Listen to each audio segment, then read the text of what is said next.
The ghosts are moving tonight. Rest tonight. Rest only.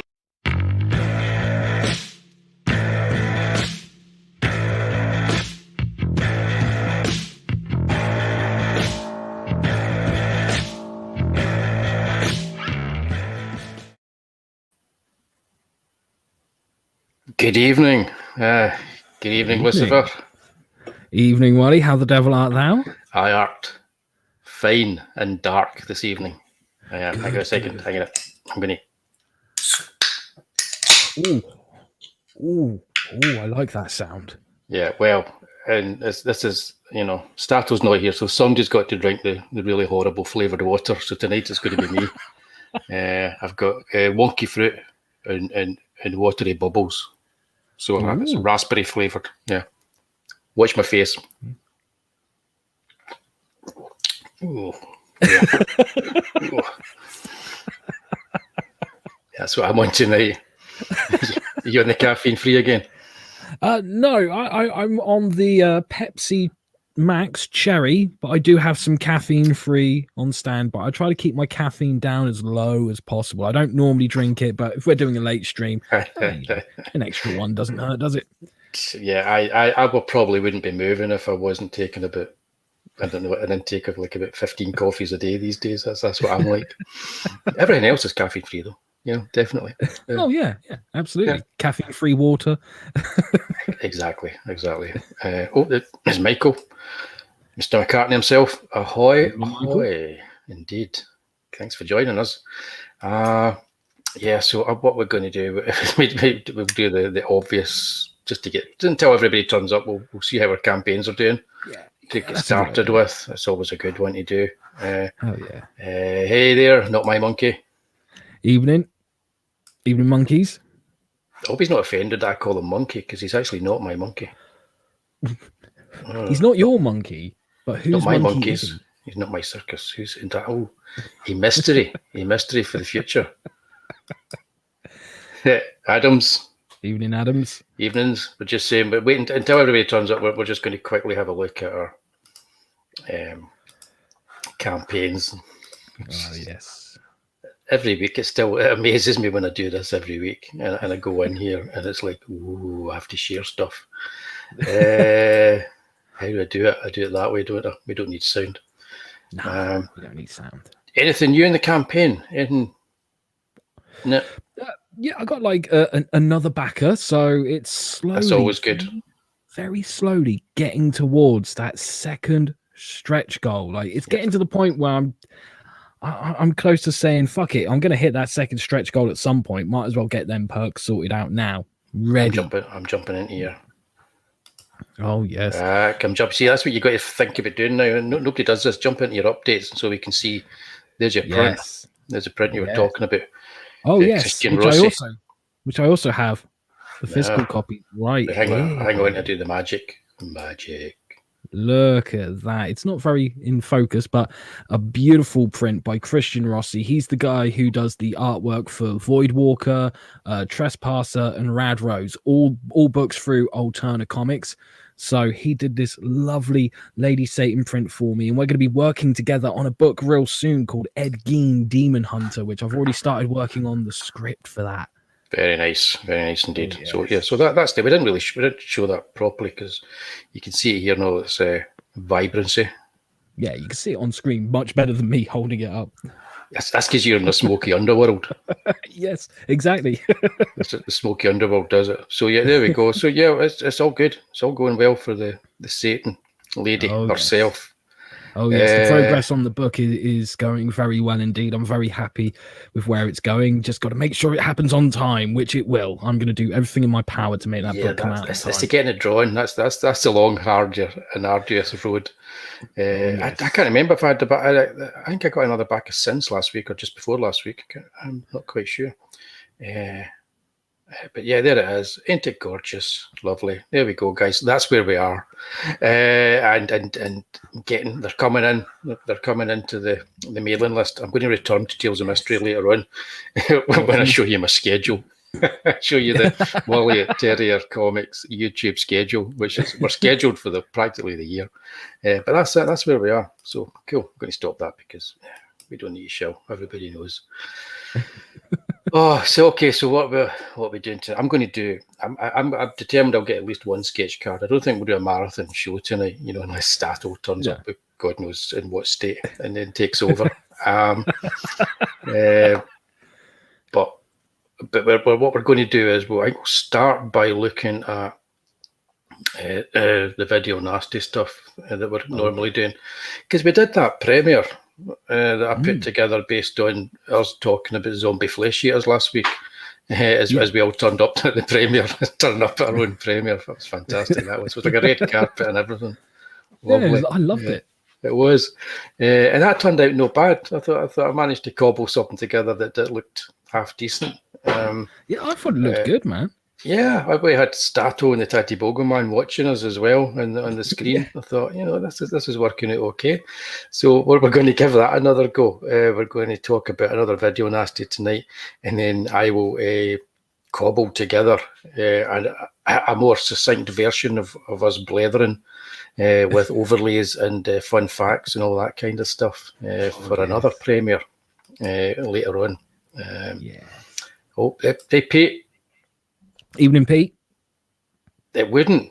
Oh, that the internet browsers, they can be a bastard sometimes. Yes, they can. Yeah. You had to go through Chrome. Yeah. We're forced to use Chrome to run StreamYards, because if you want to share the audio, on the next fake Charles Bronson movie, we'd have to use Chrome to do it. We're going to be doing. Oh, thank you very much. That was slick cobbling. It wasn't too bad, was it? So hang on, I drink this grotesque stuff. Oh, that'll wake you up. That's the plan. Welsh raspberry wonky fruit fizzy water to wake me up. That's the whole plan. Keep me going, as it were. Right, okay. Well, you've not missed it, Pete. We have just shown our campaigns, because you do that. It starts the show, gets it going. We are now going to segue into doing a little piece on tonight's video nasty of choice. Unless you've got like a preset line about that you want to share with everybody first. Well, I just might. Okay. What have we got tonight then? I just might.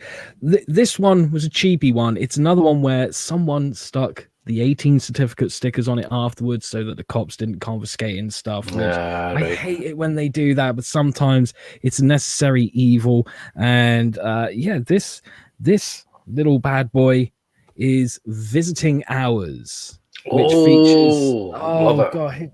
God, Michael Ironside. That's it, Michael Ironside and William Shatner. William Shatner, indeed. It's an awesome little preset. It was dirt cheap as well. It was only like 10 quid on eBay, so I can let that go. Awesome one if you can find it. It doesn't pop up that often. I don't think there's too many people looking for it. It's a fantastic movie. It is indeed. I can't wait till we get the opportunity to rewatch this one and talk about it, because it's been so long since I've seen it. But I remember the first time I saw it, I was like, oh my God, this is fucking amazing. What is this band? Like, put it out on DVD now. Not My Monkeys knows it. Yep. It's definitely it's one I remember. And welcome Frog Welcome G. Frog. Hail Frog G. And I remember getting that one, and because William Shatner's in it, so you're like, this could go either way, Yes, it could go either way. It could be awesome, because they're either awesome or what the hell was that? But either way, William Shatner makes it worth watching. But Michael Ironside as well. Yeah, it's indeed as Pete's pointing out, cracking Canadian horrors. Indeed, they're really there was a whole slew of cool Canadian stuff came out at the time, and Australian, the stuff that was exploitation stuff at the time as well. Oh, yes. Evening Damon, thanks for joining us. Evening Damon. The sound is very jarring. Is that in the movie or is that us? Yeah, please let us know. Yeah, please let it be the movie. I think it is the movie. Yeah, But you in don't sound silence. jarring to me, and I don't sound jarring to me either. But who knows? It's all Who subjective. knows? We might. Usually I know straight away. I used to the movie. The movie. So that, yeah, right. I thought that's what you meant. It's been that long since I've seen it. I think the last time I saw it was on video rental.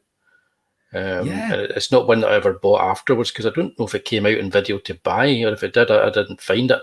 So I think is it out in 88 Films Slasher Collection? Because I think I'm not sure. It I might don't be. know. And if it is, then I need to get hold of that. Yeah, if it is, I might have it, because I just bought a lot of random ones of theirs, and I'm not quite sure what ones I bought. I just went down and bought them when they were on sale.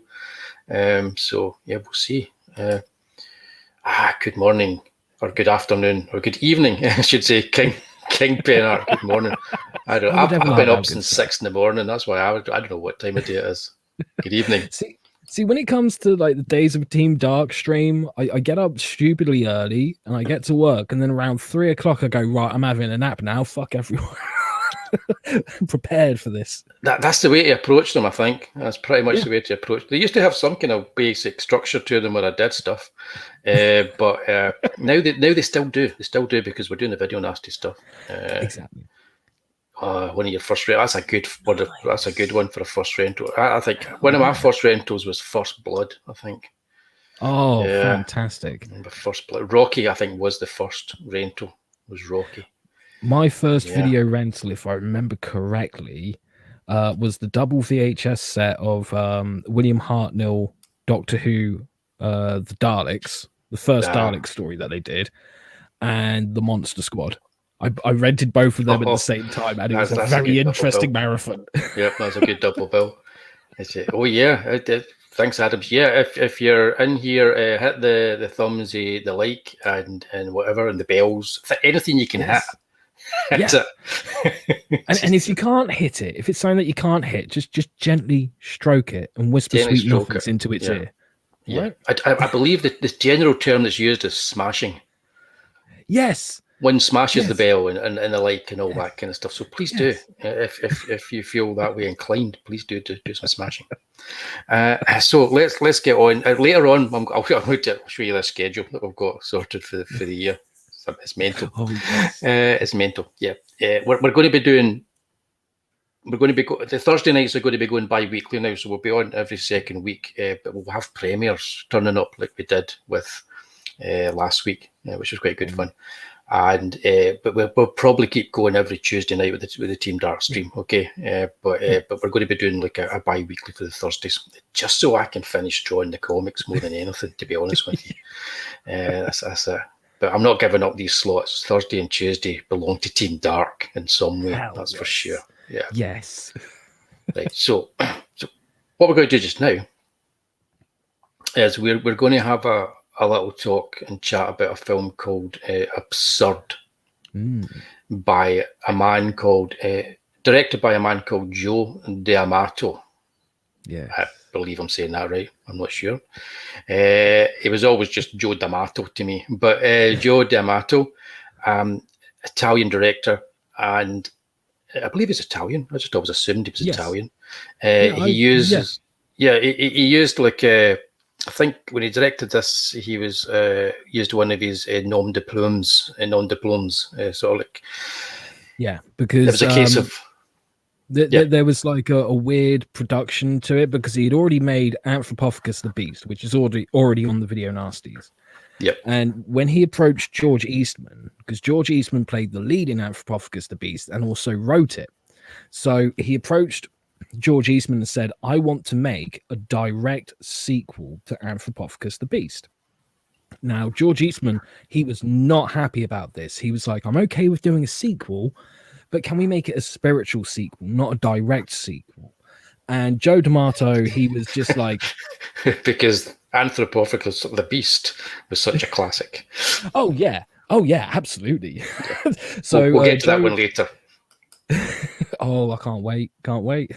So Joe D'Amato, if I'm saying that correctly, it's easier than Anthropophagus the Beast, I can tell you that. Yes. He basically said to George Eastman, like, look, if you don't want to do a direct sequel, then I'll get someone else to write it and you just star in it. And he was okay with that until he got someone else to write a treatment. Joe D'Amato gave George Eastman the treatment. George Eastman looked at it and went, "This is shit." So he just completely rewrote it. And Joe D'Amato wasn't happy about that. So he made George Eastman rewrite the rewrite until it became a spiritual sequel called Absurd. Yeah, which was released as Anthropophagus. You see it. Anthropophagus. Anthropophagus 2 in a lot of territories. It was also Zombie 6, I believe. Yes. I saw somewhere that its title, an alternate title, was Zombie 6, and I was like, really? that was new to me. I just found out this week because we were talking last week about all the different sequels to Zombie Flesh Eaters and Dawn of the Dead, which were not sequels. It turns out this was also in some territories. It was put out, maybe even the same territories, put out just as if it was a new movie, because they would do that. They would just slap a new name on it, and people would think it's a new movie, and turns out it wasn't. It's absurd. It's totally absurd. Good evening, Pete. Mr. Gilmore, how the devil art thou? Yeah, so absurd. Did you see this? Okay, this is actually one of the proper video nasties that was prosecuted. Yeah, it was on the DPP 39 list. Yeah, and seized. One of the ones that was seized. Yeah. You can now buy it legally, totally uncut, with certificate 18 in the UK. So there you go. It's okay. Let's talk about the people behind it. So Joe D'Amato was a director who pretty much worked in every genre that was going, much like Lucio Fulci that we talked about last week. Every genre that was going, whichever was making money at the time, he was making movies about it. Anything from, he made a lot of like softcore and kind of hardcore sex movies at the time. In the 70s, he pretty much created the Black Emmanuel genre with the actress Laura Gemser, and the kind of like the exploitation, sort of like sexploitation meets horror meets snuff movie type genre. I think he was like right at the forefront of that. Yes, there is such a thing, with all of them coming together. And he also made rip-offs of movies like 9.5 Weeks. So he was very big on like erotica that wasn't very erotic, and crazy movies about psycho zombie-like killers. That was the two genres he excelled at. And this, I believe, is his best movie when it comes to the crazy killer genre type movie. I'd second that motion completely. It's definitely a lot more coherent, a lot more, it's more well put together. It's still very low-fi, very low budget, but it's just so well done in comparison to everything that came before that he did. Yeah, it sounds like he had a good old time. He did. He did indeed. Seemingly the one thing that he did that annoyed people on set, because he was seemingly quite a nice guy to get on with and go on with about everybody, but he did fall asleep a lot. Yeah. Oh, really? Yeah, he used to fall asleep on set a lot, so they'd find him sleeping on the floor or something like that.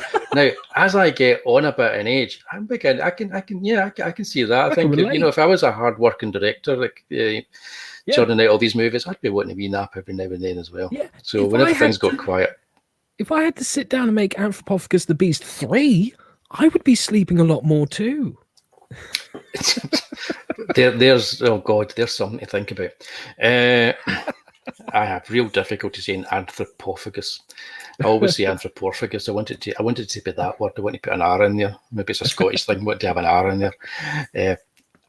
We'll talk about Anthropophagus in a few months' time, because that's one of our video nasties as well to talk about. But I thought starting with Absurd is good, because you can actually find Absurd quite easily if anybody wants to follow us in this journey and actually watch any of these movies. We're going with ones you can actually find and watch for the first movies we're talking about. And that's one of the reasons why Absurd is here. I will say good afternoon, Kim. Afternoon, Kim. Who's coming into confuse? I'm confused enough as to whether it's morning, night, or afternoon. It's always afternoon somewhere. So we're talking about Joe D'Amato, and I suppose if he's like the Sergio Leone of low budget trash, his Clint Eastwood is George Eastman. Because they've at least made at least 2 movies together, so that's enough for me.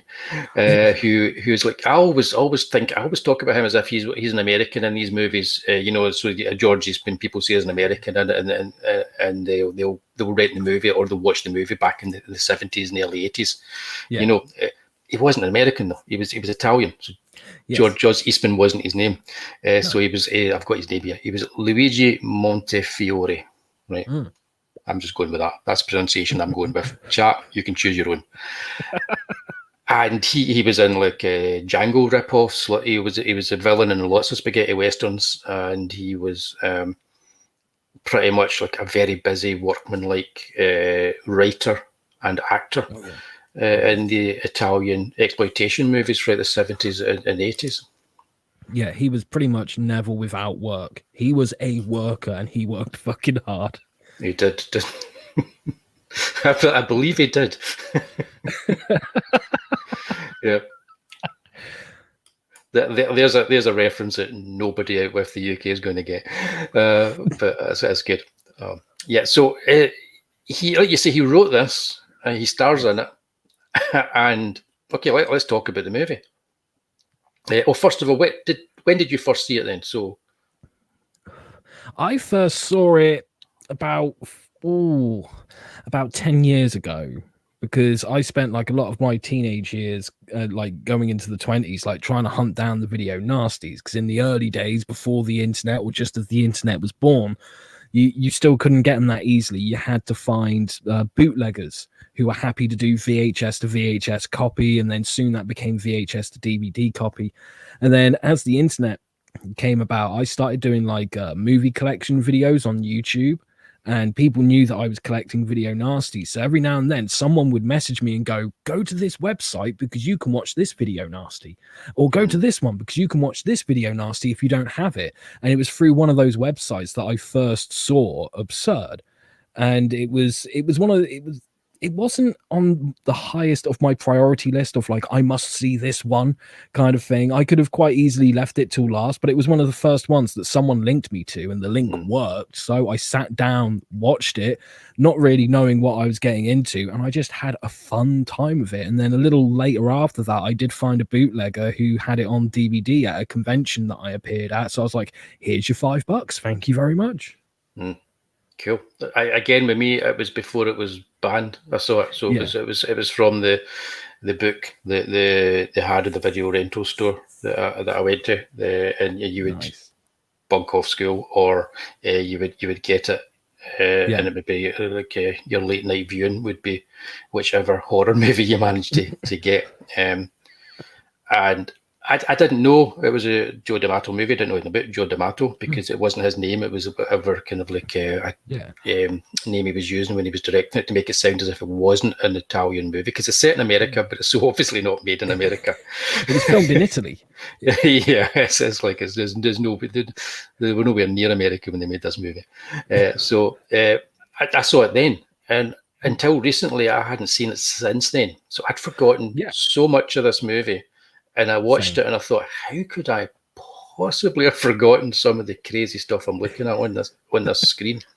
When I realised later it was directed by Joe D'Amato, I thought, oh, that's interesting, because as a director, I would probably have left that on the shelf if I knew he directed it, because a lot of his movies they're not, professionally put together, but they're not great. Even for lovers of trash movie like ourselves, they're not great, I don't think. But the thing about it was, I'd forgotten so much of this movie. Yes, same here. But it has got things in it that you remember, and you remember these things. And I thought to myself, this is where I saw that. The deaths, the scenes where people are getting killed specifically in this movie kind of like resonate with something in the back of my brain that says, yeah, you do remember this, you just didn't remember it was in this movie. Yes, absolutely. Because there are a number of set pieces in this which are gloriously over the top as far as gore cinema is concerned. I don't know why they're not talked about more, because they are fantastic and well put together. Yeah, I mean, rewatching it, like even just like a couple of hours before this stream, I was like, well, I better rewatch it. It's been a few weeks since I last rewatched it, and I forgot most of the movie. But then there would be like these little builds up to certain like gore scenes that I was like, oh my god, this is coming, isn't it? And then sure enough, it would happen. The main one being when George Eastman gets the nanny and sticks her head in the oven. That was something that I completely forgot existed. But the moment the build up towards that started, I was like, oh my God, I remember it clear as fucking day. That's it. I was watching it. And as I'm watching, I'm going, oh, that's that film I remember watching where he sticks the woman's head in an oven. Right? What I didn't remember was how long that scene is, because it's intercut with a lassie that's got she's strapped to a bed and she's trying to undo the straps so that she can escape. Right, we're not even going to go into the plot because the plot is, I don't even know what the plot is, and I've watched it recently. But it keeps cutting between them, and the thing about it is he takes forever to try and kill her in this oven. But the makeup is really good. The makeup effects for her face are really good. Spoiler: he doesn't actually manage to kill her by putting her head in the oven. You know. It's death by scissors after that, isn't it? Yes, it is indeed. Because slasher, it's 1980, death by scissors. Pretty much, that's my five. Pretty much. Thank you, Peter Newton. That's it. I've got stuff up on here, but I'm just trying not to look at it. So thanks for that, Pete. Peter Newton. That's the name he used. He was directing some of his horror movies. But yeah. So that scene's kind of I don't know. It probably should be infamous. I think most people haven't seen the movie that much. No. That my favourite scene in the movie, as far as the gore and the horror, was two. But one that I like the most is the scene where he kills the nurse at the beginning. Right. Yes. We have to kind of set the scene. This guy's been chased at the beginning by some random bloke and a priest.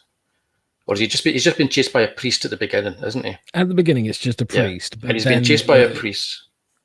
And they're intercutting it with somebody using a compass on a bit of paper. Right. Yeah.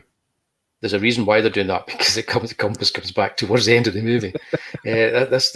Some of this movie is genius. So he's getting chased by a priest, and then he ends up going into this house. Knocks a wee boy, opens and lets him in, and he's managed to impale himself on a fence, and his guts fall out, his intestines fall out. Yeah. So the doctors try to put him back together in the hospital, and they somehow manage to do it. But it turns out that he is some killing zombie-like person. He's not just some normal guy who's been running around. So that's all you really need to know. He can heal himself pretty much any part of his body apart from the brain. He can heal himself, but each time he does heal himself, and like it happens very rapidly, very quickly, it makes him that little bit more insane. Yeah, which is quite hard to actually grasp, because he's insane from the very first moment. So it's not a case of a gradual insanity. This guy is like he's a homicidal maniac, because the first thing he does when he wakes up after coming back, is to kill somebody with a drill.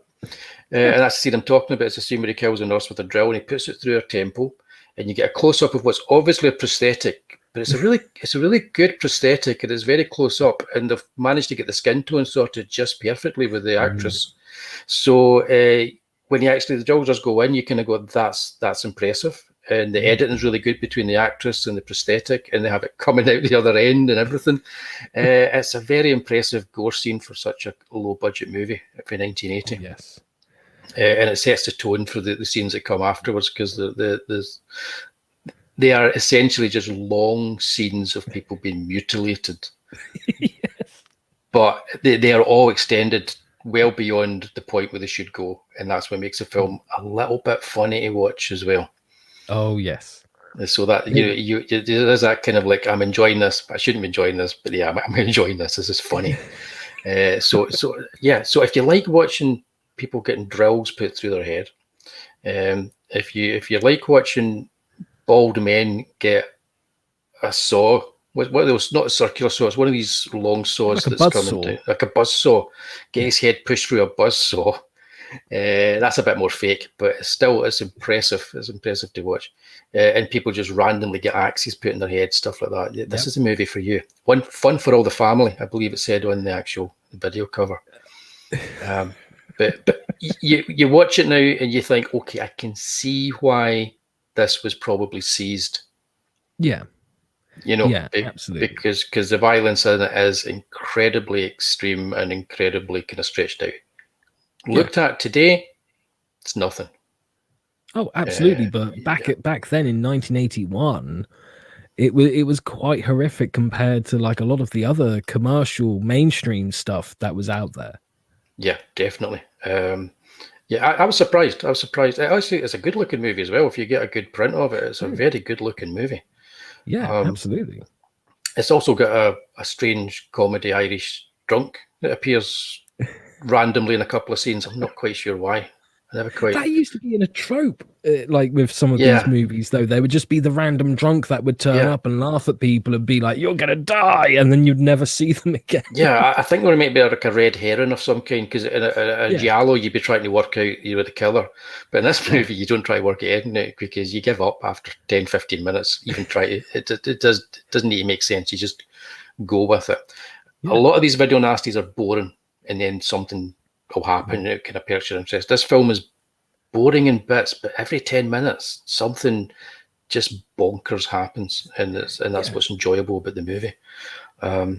Not by any stretch of the imagination a great movie, but no, I mean, like, if you're someone who likes to have like a bad movie night with friends and you just like to stick on a bad movie that you can laugh at, there's plenty to laugh at in this movie, especially at the opening scene where you've got George Eastman running through the woods, and he's actually running, and the priest that's chasing him is kind of like having a little jog. You know, he's not really putting any effort into it, and every now and then he kind of stops, looks around, and then carries on jogging, and it's like, what are you doing? Why is this man running so frantically away from you, who's hardly moving anywhere? Yeah, it's an odd one. It's an odd one, but it's enjoyable. So that's pretty much Absurd has been brought to your attention if you haven't already had a look at it.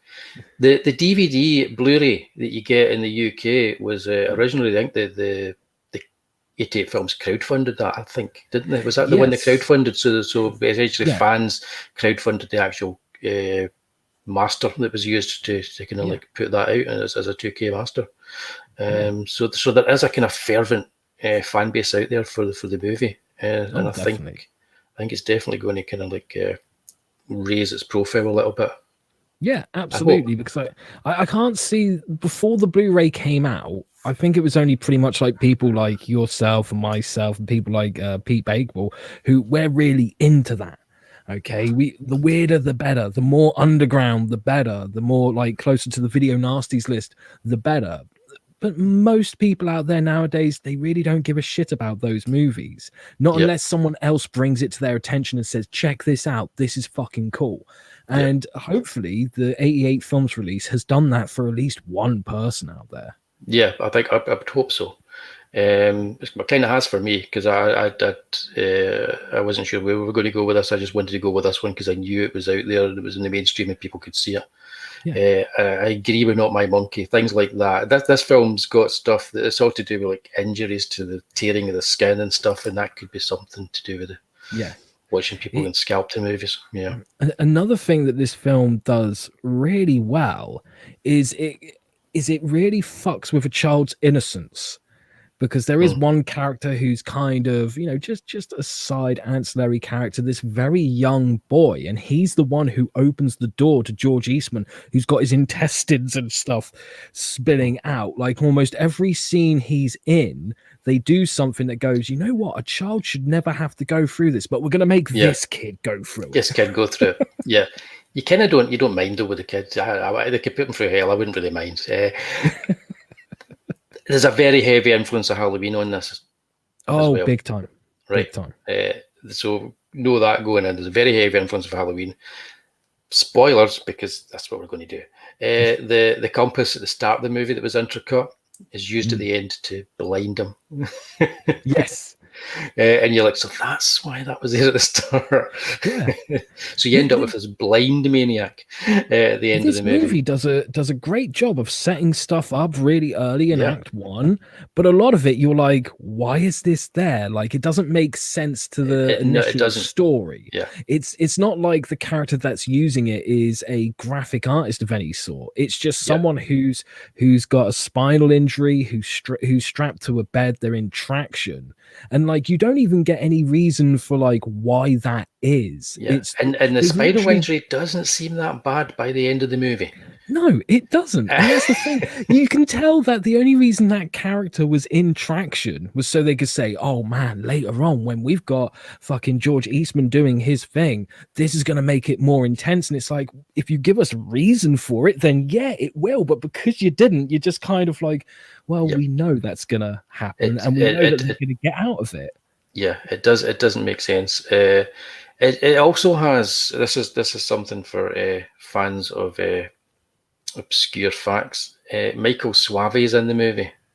Yes, he plays one of the bikers. Very small. You can spot him. There's a biker gang in the movie. Not really a biker gang, but a kind of Italian version of a biker gang in the movie. They don't get anything to do, and that kind of disappointed me. They don't really get anything to do in the movie. They could really have made something of the biker gang. But one of them is Michael Suave, who made the movie Stage Fright. Yes. And did he direct the church as well, didn't he? Church, Sect. yes. Yeah. Yes. He's a better director than Joe D'Amato. And we'll be talking about him at some point in an episode later on. But yeah, that's just a wee fact that he's there. So you'll find that in a lot of these movies, is people that there's a connection between all the people who are working in the Italian cinema at the time, because they were just churning out so many movies, and you'll see them as actors and all kinds of stuff. Yeah, they took exploitation cinema to a whole new level. People thought like the Americans were churning them out quick and doing like small budget rip-offs of stuff. They had nothing on the Italians. No, nothing at all. One director in Italy was almost like a studio in America.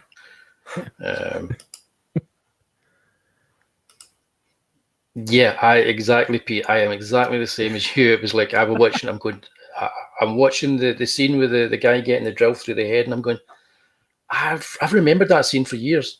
I could not have told you it was an absurd. I just remember watching it on a video that I rented. And it's been in so many different movies and variations that, it's like you'll remember those movies before this, but you won't forget it now if you watch it again. You won't forget it now. It's on Tubi as well. So just to let you know, it is on Tubi too. Yeah. So that's absurd. It is absurd. It's perfectly named. Yes. And it's the pinnacle of Joe D'Amato's directing career. The sleepy director, and this is odd. If you were to write a movie, would you give yourself a part like the part George Eastman gives himself in this movie? I don't know. I wouldn't, because he is just a lumbering, killing monster all the way through the movie. There's no nuance there whatsoever. If I was making like a Lady Satan movie, I would give myself like a bit part in the background. But if I was making absurd, I'd be like, I don't want people to fucking see me in front of the camera. I don't even want them to know that I'm behind the camera, which probably explains why Joe D'Amato used his nom de plume for this one. Yeah, could very well be. Could very well be. Right, okay. That is the amazing video nasty that was, and it's a proper video nasty, seized by the police. So if you do watch this, be careful, because it could turn you into a psychotic killing machine.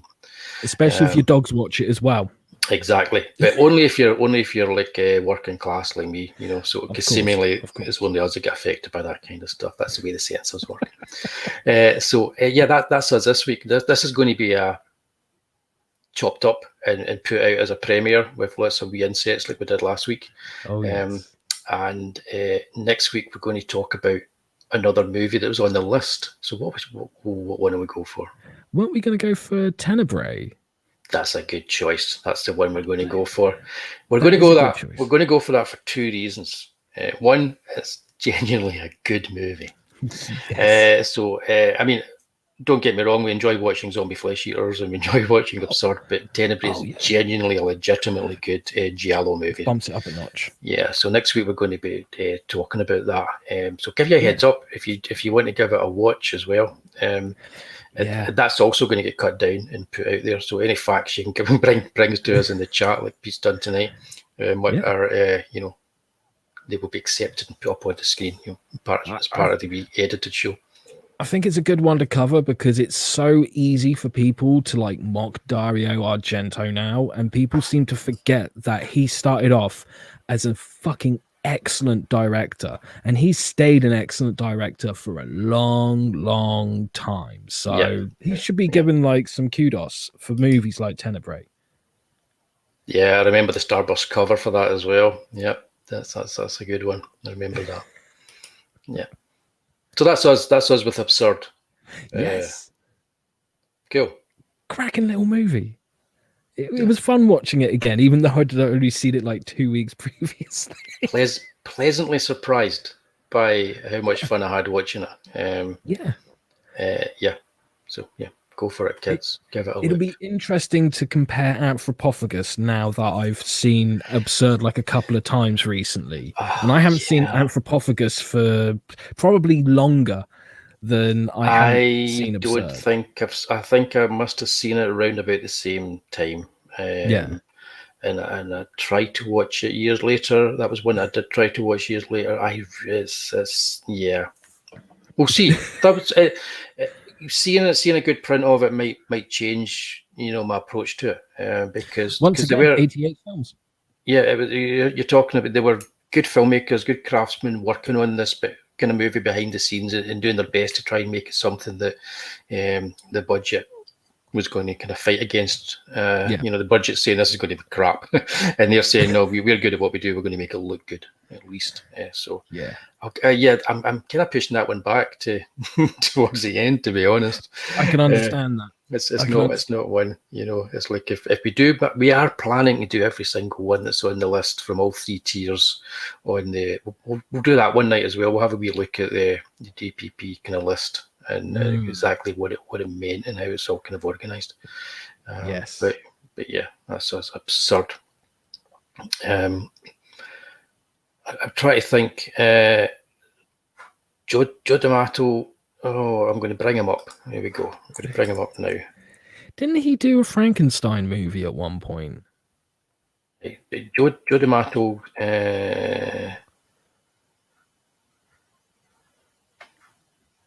Don't know.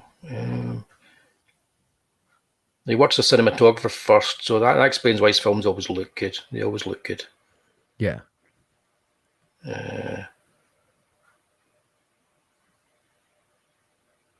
Okay.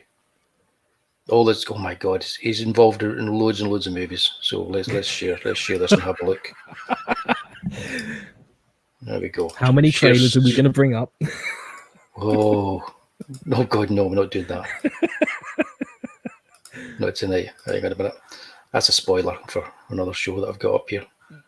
I've lost it. Where did it go? Bear with me. We just lost it when I was trying to share it there. Joe D'Amato. There we go. Joe D'Amato. So let's go to filmography. Right. Well, this is the one we're interested in. This director here at this side. Okay, because we've got all these ones here. But let's go chronologically. So he was working as a still photographer, assistant cameraman and stuff for 1951. He worked in Hercules in the Haunted World, the Mario Bava movie. Excellent. Ooh. Okay, he worked, I believe. Well, I know that George Eastman was in a Fellini movie. I know that. Yeah. Psychopath. What's Psychopath? I don't know. 1968. That'll be one of those. Oh, right. Okay.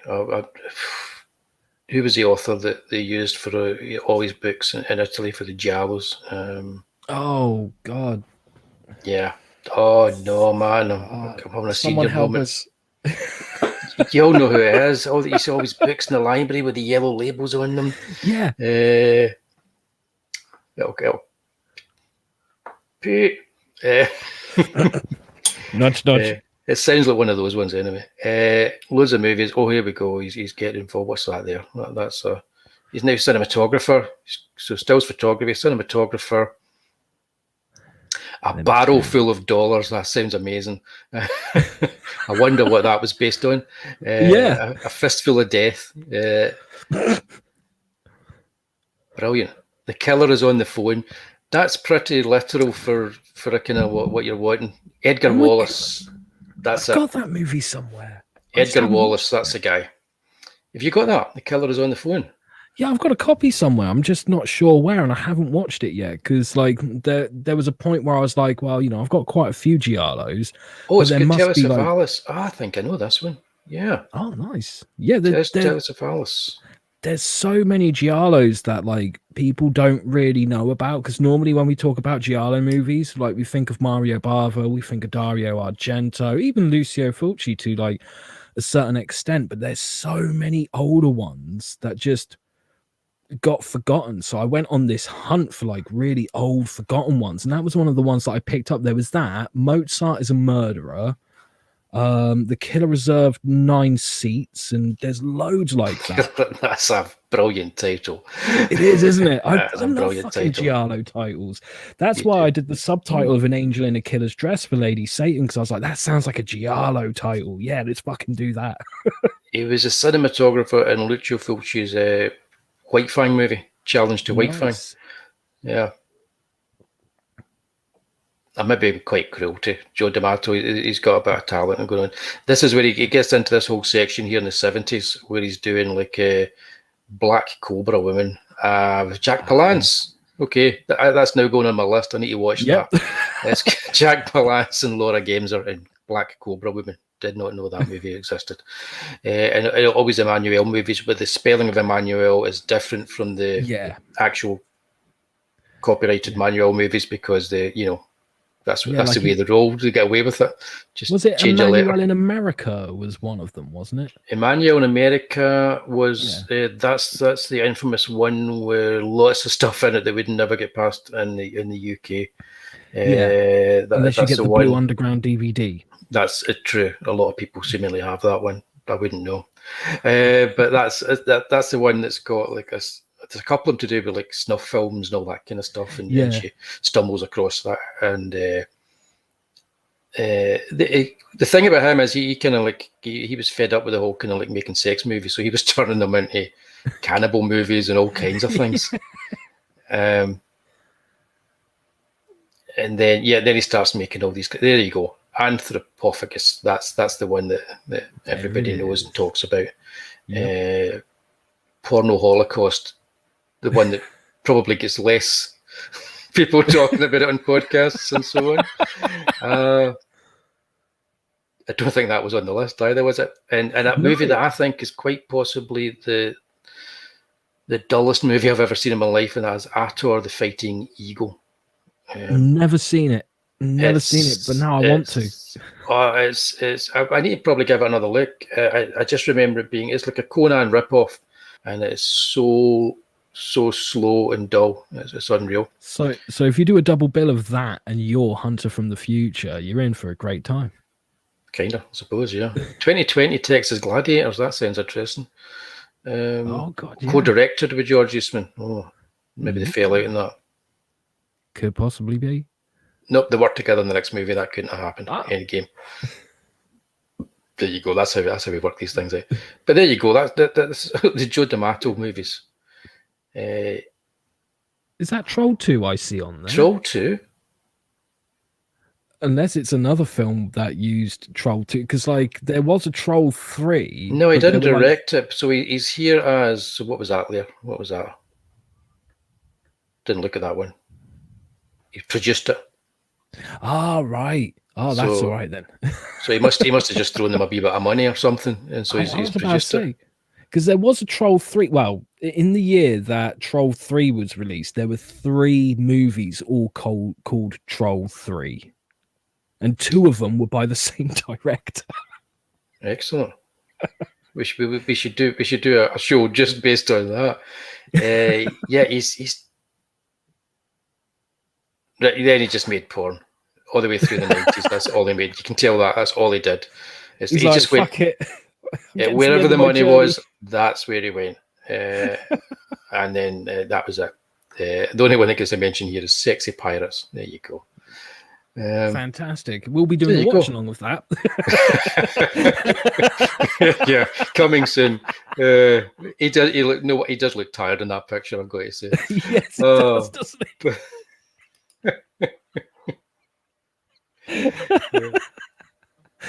Oh, love it. Yeah, I think we're all going to be looking for Black Cobra women. Yes. Hathor, yeah.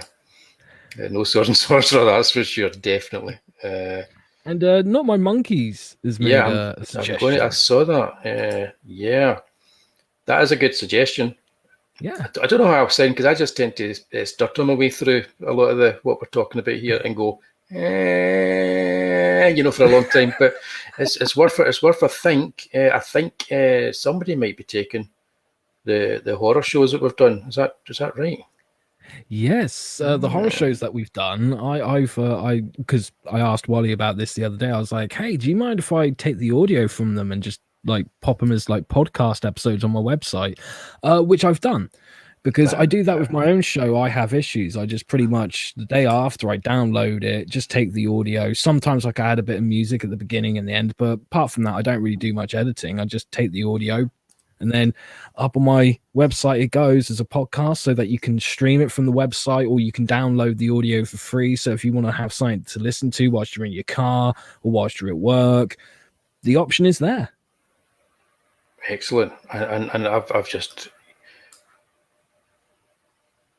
Oh, here we go. It comes up immediately when you Google it. It comes up.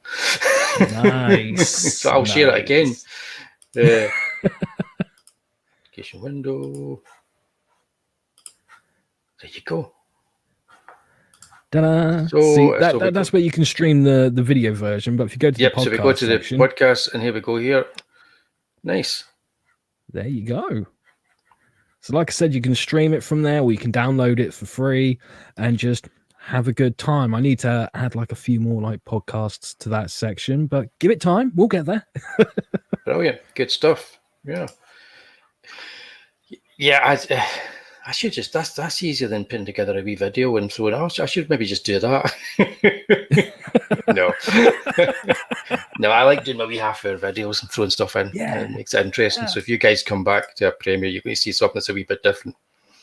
Yeah.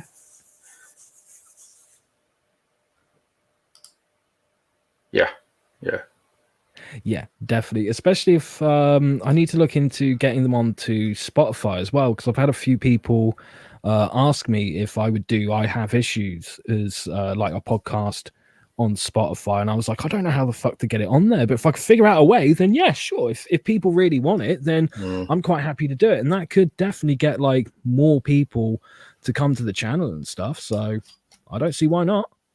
Yeah, definitely. Yeah, that's something I was kind of thinking about a few months ago, but I thought that's something that's way down the line, because let's get people coming to the YouTube channel, and let's not forget that one Twitch viewer. We don't want to. Oh yes. Let's not forget them. No. Yeah.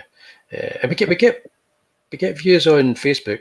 Not too many comments, but we get views on Facebook. Yeah. Yeah, I get the same with my show. Like, I'll look at like the YouTube like views, and I'll be like, oh, that's not too bad. And then I look at the Facebook ones, I'm like, there's just as many people there watching it as well. So that's pretty fucking awesome. Yeah, that's interesting. I'm the same. But yeah, so podcasts, all kinds of things. We're going to be everywhere. Yeah.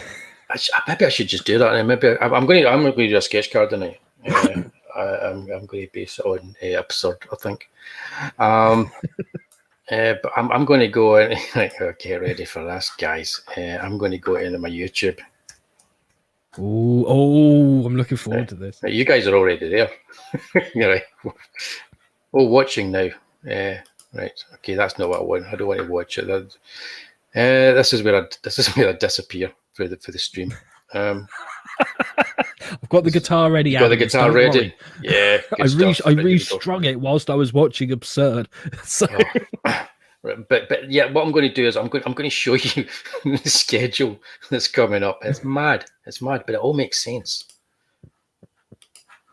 It all makes sense. Application window, Wullie Terrier, share. Right, so here we are on the lovely YouTubes that you're all on just now. So, as you know, we had to reschedule last week's Wullie and Start with the movie, so we're doing it this week. Now, we are doing a ranking of the Albert Pyun's movies. So, do not miss that. Definitely set the reminder for that one, because what we're going to do when we go live in 44 hours is we're going to use the online ranker to kind of like put the movies to where we think they should be. We'll even be ranking movies we haven't seen. That's how much fun we're going to have. And we'll maybe look at some of the trailers as well, have a wee look at. So we'll be here doing Team Dark next week, but we won't be doing Wullie and Startle next week or whatever. We'll probably have a premiere or something like that. But 2 weeks after that, on my birthday, why did I do it on my birthday? Oh, well. Me and Startle are going to be looking at the 4 Superman movies that Christopher Reeve made. So you kind of don't want to miss that, where we're going all the way from the good one to Superman 4, A Quest for Peace. Spoiler, I'm going to cut all them up into wee videos as well. 2 weeks later, you'll see, as we go on, you'll see that I really have thought this out. We're alternating between comic book gold and we're alternating between at the movies. We're going to be looking at the Day the Law Died, the next kind of epic storyline from Judge Dredd, which Stato was read for the first time. So he'll be coming to that new, and that's an interesting one because it takes elements of that for the Stallone movie. So it'll be interesting to see how he kind of like feels once he's read that and he's looked at the Stallone movie, which is why for the next show I've scheduled that the movies where we're actually going to talk about both Dredd movies. Yes, we're going to give them the time they deserve, and we're going to talk about them both. It's the duel of the Dreads. I'm going to be doing that. And then, why not? So many people have picked Dredd and Batman for their comic pick and comic book gold. We're going to be looking at all the stories that they did there as well, me and Startle, and go through them and talk about them. So that's going to be fun. And then we're taking a wee turn into something a bit different. And we're going to review and look at the 4 original Alien movies, the ones that are worth watching. Some of you might think that's 2, Wullie, surely that's 2. But no, the first 4 Alien movies, we're just showing that. And that's going to, again, logically link into a show on the early Aliens comics with Dark Horse, which were a continuation. So we're calling it the Newton Hick years because they retconned that later on, those early stories. So we're going to be looking at them and talking about that. I don't even know if Stato knows we're doing that yet. If he pops in later, don't tell him. Then we're back on track with the Bond season, and we're going to be looking at Pierce Brosnan, from the sublime to the ridiculous, you could call that one. And then we're going to be doing on the comic book Joker. Yeah, I'm telling it as Stato's here. Show about the comic book Joker. Telling the future exactly, and this might change, but I don't think it will. I think it's all sorted. Big one. If you hit your bell for any of them, hit your bell for this one, because we're going to have a launch night for the Tales of Mystery and Imagination in 118 days from now. That's 118 days from now. Who else is plugging something that's 118 days in the future? Nobody. Only I. I'm stupid enough to do this. And then we're going to be looking at Screen Jokers, right? So we've done the comic book Jokers, we're looking at Screen Jokers, and then if you were only to pick 2 to ring the bell for, to not miss, it's me and Stato talking about this guy as James Bond. Okay, this is going to be one in 141 days from now. I'm counting the days to this one. We're going to sit down and we're going to talk about all the movies that had Sidney James as James Bond 007. That's nice. Sid James. Right, so that's it. I know. This is amazing. Like my mind is blown. I do have a couple of questions. Right? you said you're doing I don't know if I will either, Adams. You said you're doing the Superman one on your birthday. Yeah, I didn't quite realise that. Oh, yeah, but it's a lockdown. There's only a day on my birthday anyway.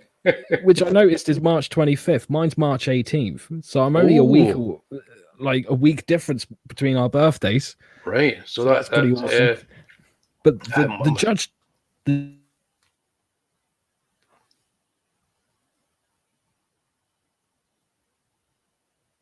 that was just to confuse everybody. I did that. Have we lost you, Lucy? am I back? Yeah, I think. Yeah, you are back. Yeah, That's yeah. all right. I joined No, you. I did that to confuse the chat, and I think but it probably didn't confuse anybody. no, I was just saying with the Judge Dredd one, will there be any discussion about how a lot of people actually see RoboCop? Yeah, there probably will be. I'm guessing that was RoboCop. Yes, RoboCop. Yes. You cut off at Robo. Oh, did I? You went, Oh, damn it! a lot of people see Robo, and then you just kind of held there like that. But Damn you, internet, behave. I'm Give us not that meant to full- be the one that just drops out. give us that full sentence again. That full sentence was, will there be a discussion about how some people believe that RoboCop is the first Judge Dredd movie? Yeah, I think we might even have mentioned that. I believe that RoboCop has a lot in common with Dredd. Yeah. And so But do the guys at 2000 AD. Yeah, but I don't think that it's. I'm going to do one. So I don't. I see it, but I don't see it. I see it insofar as you're talking about this dystopian future and the kind of like the robotic nature, the cops that are just basically there's the law. You stick nothing but the law. Yeah. But I don't honestly see it as a rip-off of Judge Dredd. No, I don't. I mean, I get why they do, especially when you see Future Shock, the story of 2000 AD, because they show you some of the behind-the-scenes modeling for RoboCop. And the first design of RoboCop, he looked identical to Judge Dredd. So Judge Dredd was clearly an influence. But I personally don't. When I put RoboCop on, I don't think, oh yeah, it is Judge Dredd, isn't it? I just think this is RoboCop, and I fucking love this movie. Yeah, no, I don't think so. I don't think. But we will have a talk about that, especially if you pop into the chat and remind us. Oh yes, somebody remind us. Yeah. But I'm going to do a Joe D'Amato inspired sketch card tonight. Nice. This is going to be someone's head going into a buzzsaw. I can see. Oh yeah, I don't know if a sketch card is big enough to put an oven in, but I'm going to. I was about to say, just draw an oven with someone sticking out of it. Don't see that their head's in it. You just see their backside, and their feet. Whilst the Tatty Bogo man's just like sat there at a table being like, "Where's my sandwich?" Pete said he thought you might be in trouble for YouTube for plugging your birthday. So what day is 18th? Are we streaming on your birthday? I don't think we are. Well, we'll pretend it is. Yeah, we'll get might cakes. as well. Starto, you need to let us know. Right. So okay. Oh, he says he might be in about 20 minutes if we're still going. Right. Well, I've just started the sketch card, so there's a good chance that we are. Yeah, we'll still be going. We're not going to be here to 2:30 in the morning, though. Okay, but we will be. I think we'll be here for maybe about another hour, I would imagine. Famous last words, Wullie. Famous last words. That's just the same as going, I'm just going to the pub for one quiet pint. Never happens. All of a sudden, there's a strip club involved.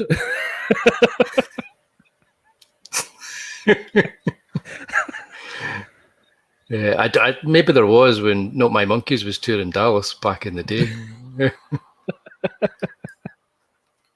Right, okay, we'll get this done for Startle coming in. Wonderful.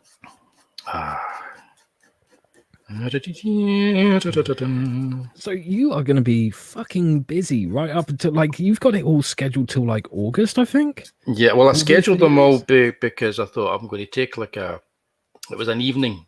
I did that all in one evening. I thought I'm going to take this evening. It was a work day. I was absolutely shattered, so I thought I can't do any drawing. You've seen me when I'm like that. It's like I just can't draw because you need your brain cells for that. But see, putting together thumbnails, that's no problem. Yeah. So I thought I've got my thumbnail kind of wee template sorted. So I put together all the thumbnails, things that we talked about doing, some that I just made up on the spur. And I thought if I get them all done, I'll then just jump into StreamYards and get them all lined up. So they're all sorted and lined up to go, ready to go. And I knew we're going to have a break every 2 weeks. That's good for the schedule as well, because if Stato can't make it one night or we have to reschedule, we've got that wee buffer now, so we can just put it back to a week, and that week's free for doing it. That was the plan. So yeah, I just kind of thought I'll go for it and schedule all these and get them up there. Why not? It shows that I'm dedicated to actually doing this and getting stuff out there for folk, mainly for you guys that turn up every week. Yes. And make it fun to do. So that was kind of like my idea and my plan behind it. Awesome. Oh, I love that sound. Oh, no. Where's my specs? I probably need my specs on. I'm drawing this in a dark light. There's no specs. Oh, that's much better. There we go. That doesn't look anything like an oven.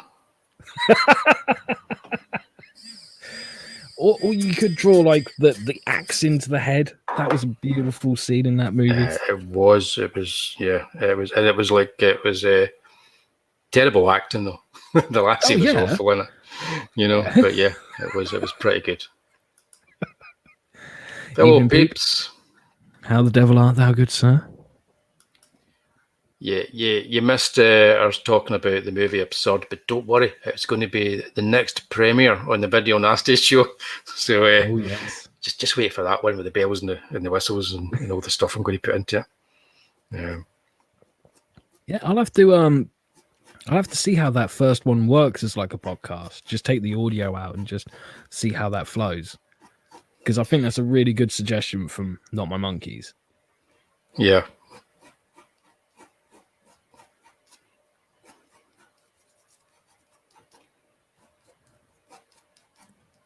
So are you sure it's just going to be the one sketch card tonight? Or do you reckon that by the end of it, you'll be like, oh, I've got the energy now? Nah, I have no energy right now.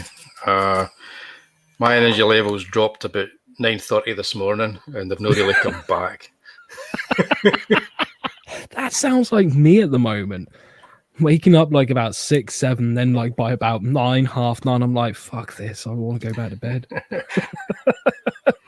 It's only because like I'm eating crappy foods and shit at the moment. Like I haven't got back onto my usual diet, because when I'm on that diet, it's a continual flow of energy. So I need to sort that out, especially as I've put on a few lockdown pounds and I need to get rid of them.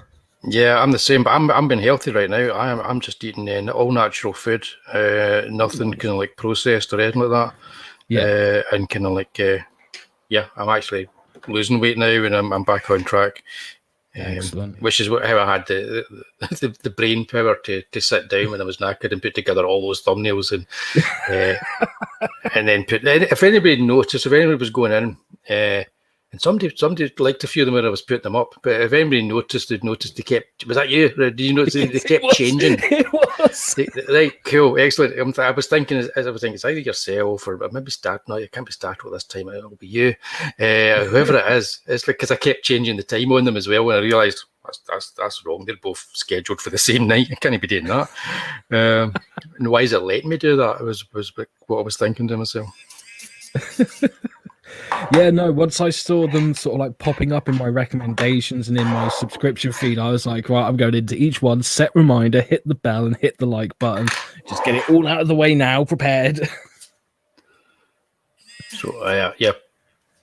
Peeps is saying Absurd is awesome. It's like, I'd forgotten how awesome it was, to be honest with you, until I watched it again. I realised, that is awesome.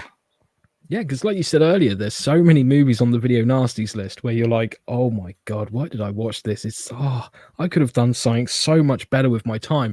And I think Absurd is one of those ones where I hadn't seen it for so long, I kind of put it into that category. And then rewatching it, I was like, why? Why did I do that? This is cool. This is like good Sunday afternoon viewing this. Oh man, it's like I'm doing them in. This is where you miss your blood spatter brushes in Photoshop or in Procreate or whatever. You're kind of like, I could really do with some blood spatter. Oh yes. So I don't think I'm going to bother. I'm going to leave the blood spatter right now and just do. This is just fitting in the card. They're so small. Drawing something this size, it's just fitting in there. A wee bit of blood dripping. Actually, this is quite quick. You'll see why it's quite quick in a minute. Okay.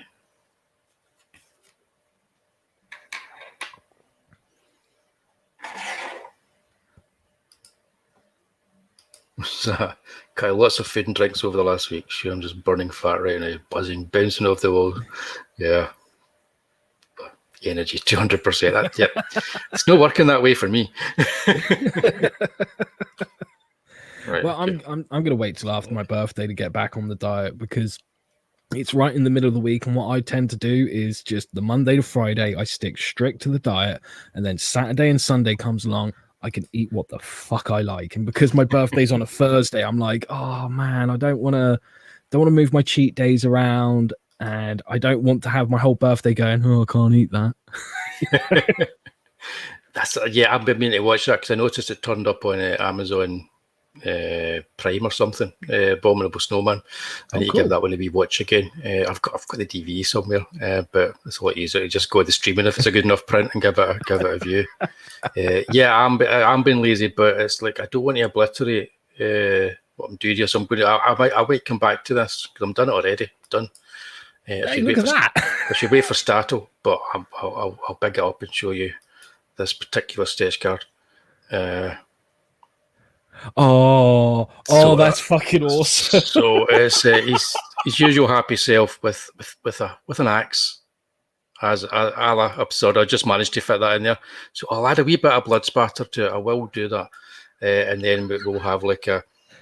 That is amazing. It's pretty much as Stato as George Eastman. Nothing changes.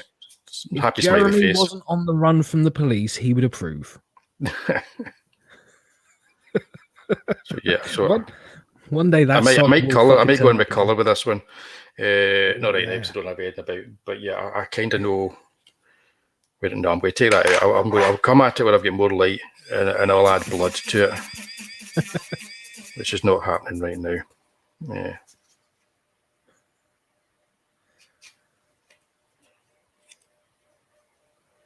Cool. We'd have to turn the light on. Yeah. Ta-da. Now it's not so dark. Well, that's not bad, actually. Yeah. Hang on, I'll put these on. Is it? No, that's all right. Okay. A bit of blood spatter.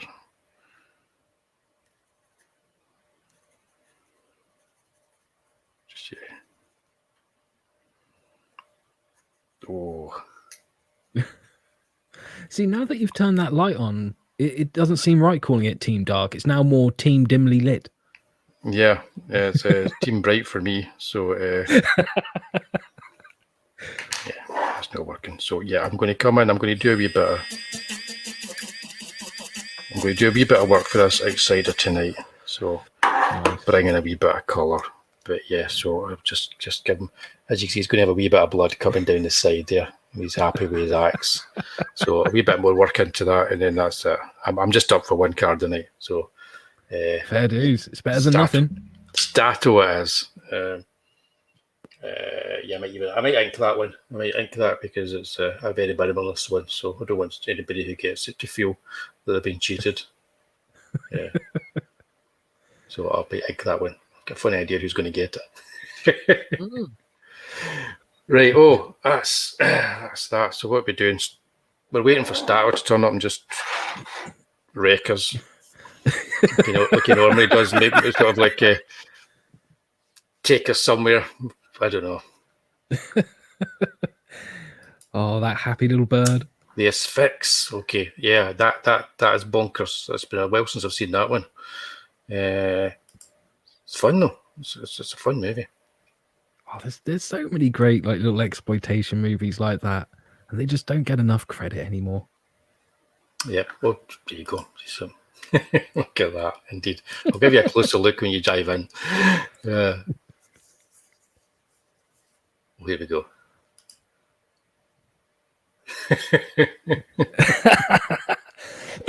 Well, funnily enough, there will be an extra light added because a little while back, a taxidermist approached me to sponsor me, which I was like, yeah, I'm down with that because I'd got something from them before because they also do like a lot of upcycling as well.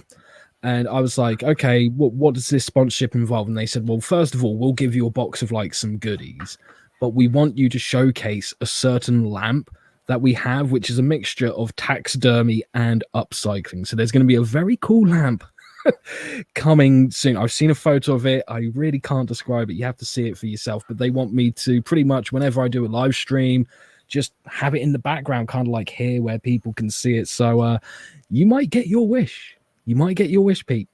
That's odd. Got to say that's odd.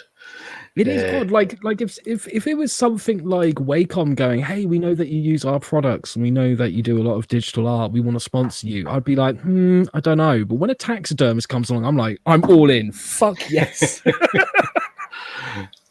I'm going to share another stream I'm going to be having on my channel. I was waiting until later on when we had like hundreds of people in here to see it. But as it goes, it's just most of the folk that are going to turn up anyway, but I'll share it anyway. What am I like? This is tomorrow night. I'm hosting the Carry On streaming tomorrow night. Cool. So that'll be a disaster. Because I'm hosting it. And it's going to be all about Scotland. Yeah. Nice. So there you go. What more can you want? I'm going to be talking about Scottish comic book characters. Peeps is going to be talking about God knows what. Some secret history of Scotland, I believe. Whatever it is, it's going to be awesome because it's always really funny. I had to turn off my mic last week because I was laughing so much.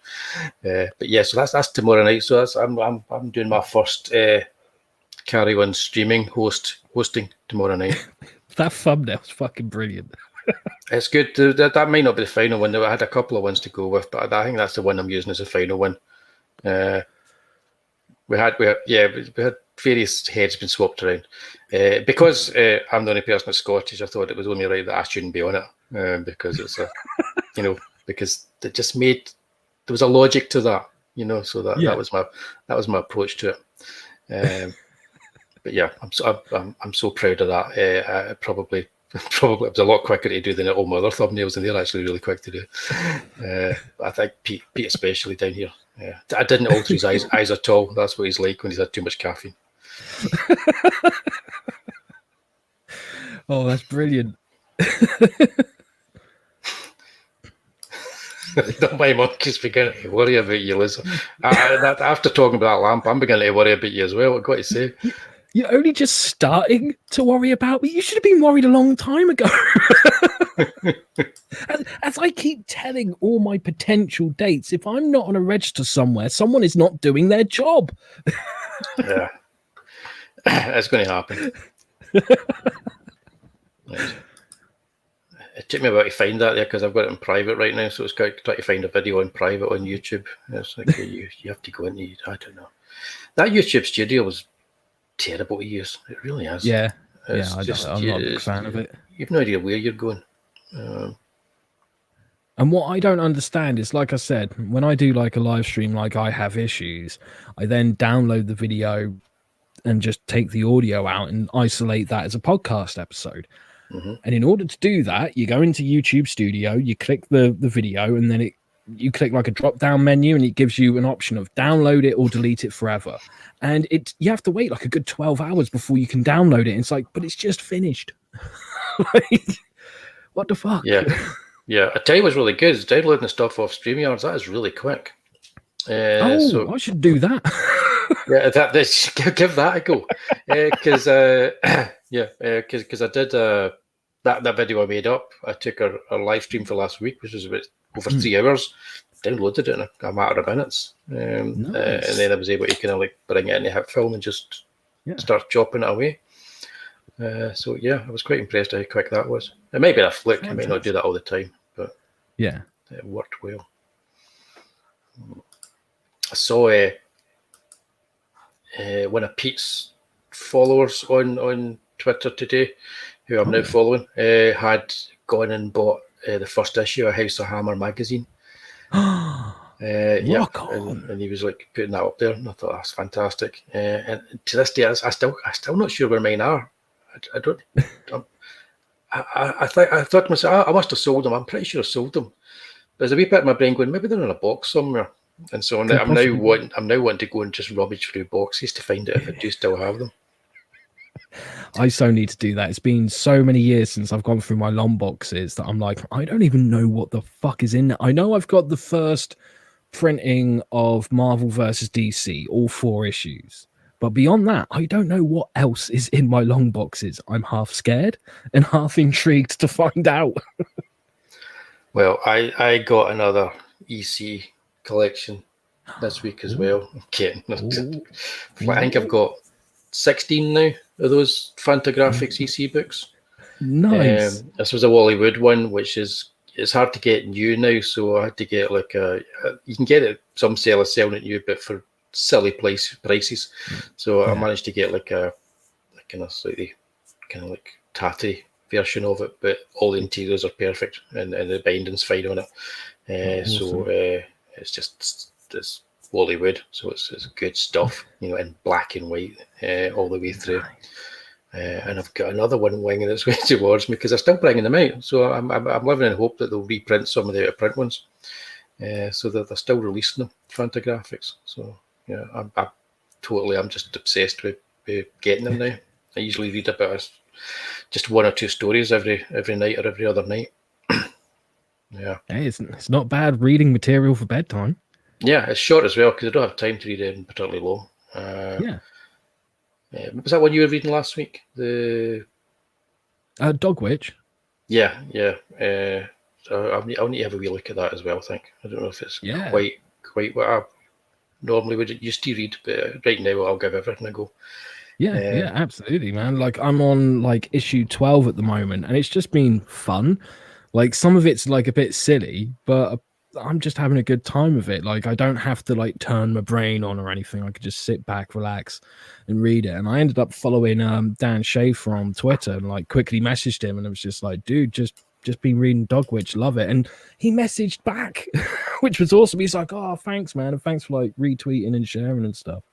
Yep, yeah, that's Pete Tomlick. It's Al who found the House of Horror magazine. You can get, because I noticed, Pete, you had a picture up where you've got the collection of the short stories that were in the magazine. And so the Dr. Terror or whatever, I can't remember. What was the Peter Cushing character? What was the Peter Cushing one called that were in there? Oh God, I can't remember. Peter tell us because he's got the book.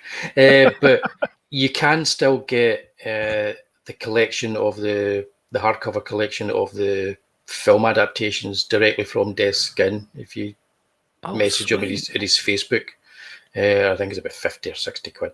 It ain't cheap. No, but fucking worth it if you got that money. Definitely. You don't get that smell of old comic book. I believe we are about to become 3. Oh, please, sir, laugh at this joke or they'll take away my StreamYards. No. And possibly my man card, too. Estato. Hi. Did you see my sketch card, or were you driving or something at the time? No, I was driving. I was at a stoplight and I got like a glimpse of it. That's amazing. There you go. Awesome, isn't it? We've got a wee bit of blood at the side there. I'll go in and I'll give a bit more definition, and you've only just managed to fit in the axe. That reminds me of that time I was stuck in that hotel for 5 months, scatting. Well, we've all been there. Oh, yeah. I was watching American Werewolf in London recently. Again, for the I don't know how many times. And there's one point in that movie that always sticks out for me, and that's Frank Oz, his cameo. Might be the worst acting in the entire movie. It's pretty bad. Mr. Kessler, I appreciate you. Mr. Kessler, please. Mr. Kessler. It's like, this is Piggy and Yoda? Yeah. In his defense, he probably didn't realize the tone of the movie, because you think of all the kind of movies they were all making at that time, you know. Oh, yeah, he was decent in Spies Like Us. I don't know if you remember him in that. Totally. Oh, Yeah, one of my fine in favorite that. lines. I'm sorry I'm late. I was at the reading of a will. I stayed to the end to find out I received nothing.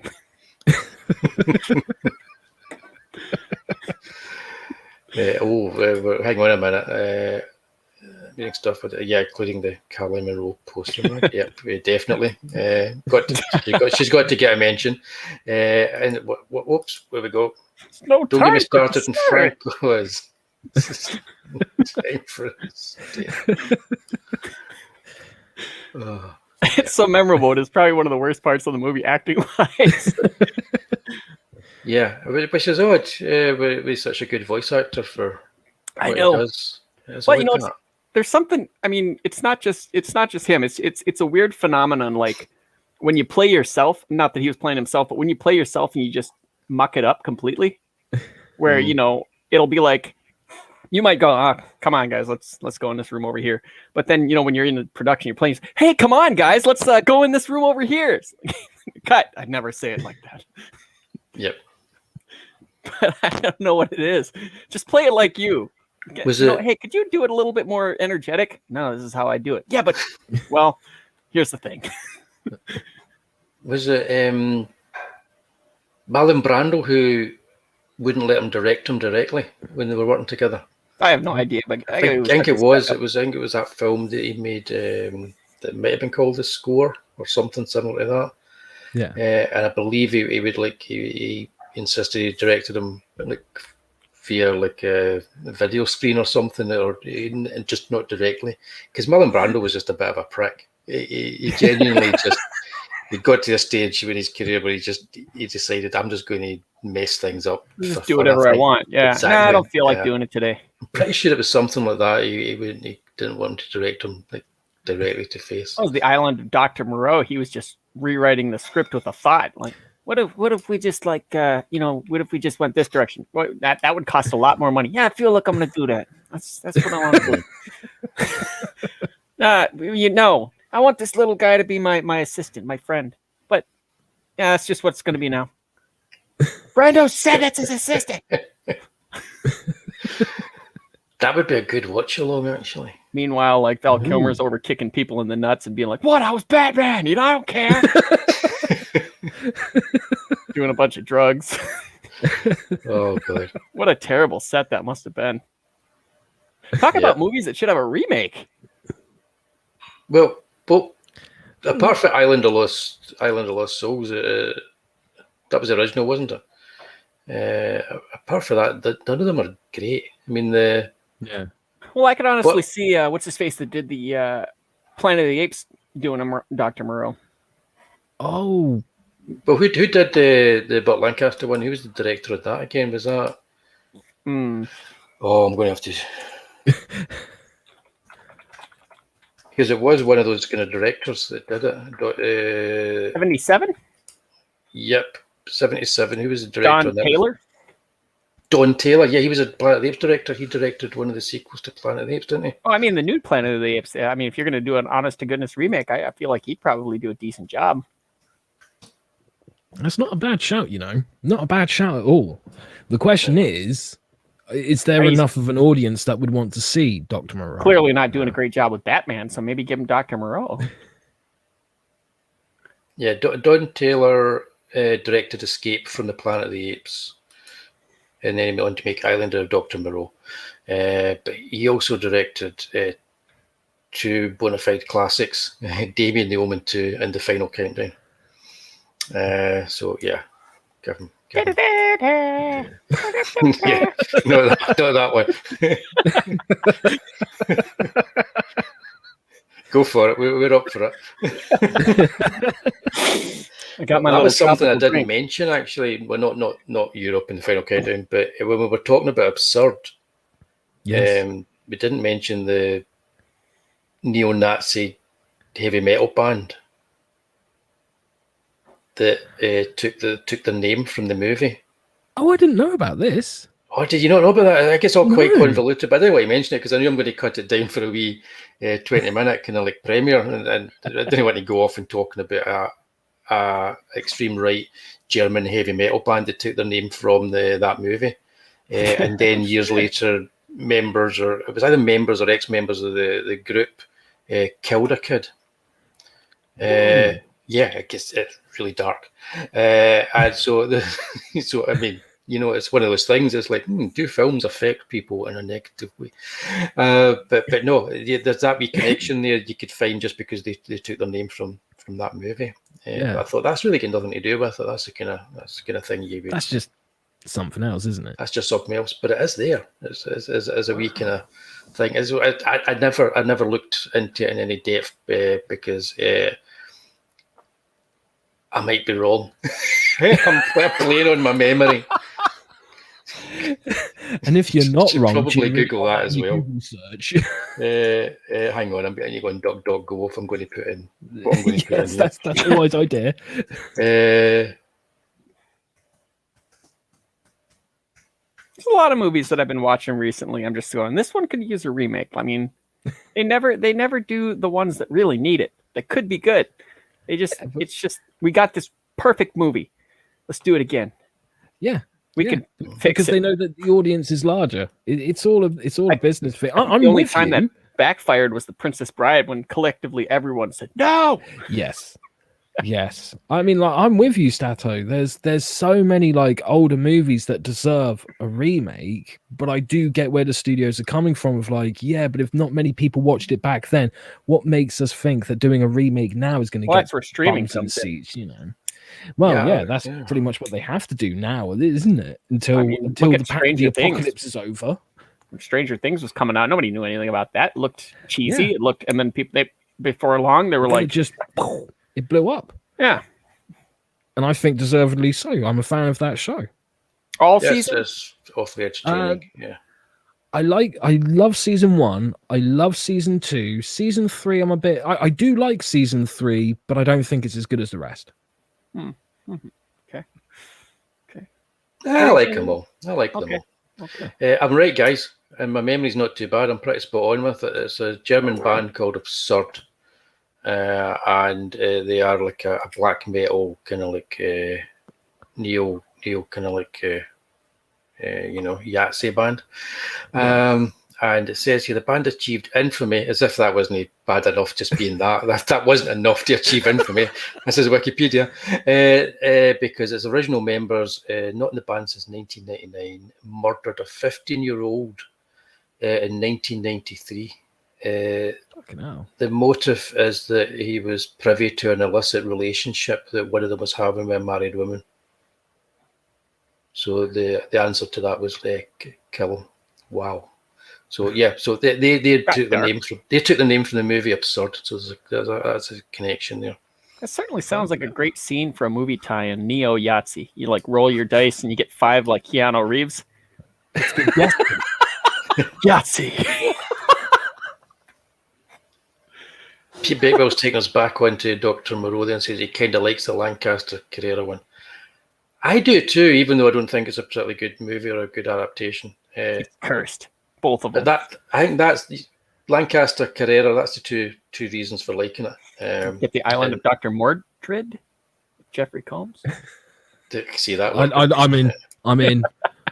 I'll get my best crayons out to make the fucking counterfeit money for the budget of that movie quite happily. You just need a green screen and just a green screen now.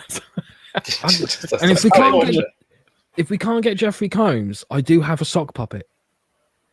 That would probably just Joe, I was just thinking back to some of the remake craze of the early 2000s. Y'all remember that? Mm-hmm. They're just remaking everything that they possibly could. I was thinking back to like House on Haunted Hill. I love that remake. Did you? I love the original, Did but you I see love that the remake second as one? well. Unfortunately, Did you do the Choose Your Own Adventure, or did you just watch the movie? oh, I did both, Okay. and neither one I- was good. I've not watched that yet. I've got the Do Your Own Adventure version, but I've never got around to watching it. You're not missing an incredible amount of stuff. No, No. 13 Ghosts. That was another one that came out around the same time. And they're doing all the William Castle movies. yeah, I didn't like 13 Ghosts. Yeah, I quite liked them for what they were, but I wouldn't watch them again. If you know what I mean? Yeah, I think that's what it was. Whereas the original House No to Tell, I could watch that every year quite happily. that is such. The main thing I remember is Alex Ross ripped off his Solomon Grundy from that movie. Oh, I'm not kidding. I can imagine. Yeah, I can imagine. Let's see. Nice. Lords of Chaos. Yeah. All right. Let me just get Exhibit A. There we go. Lords of Chaos. No, I think think that's a different band. But I'm gonna have to check out that documentary. Yeah.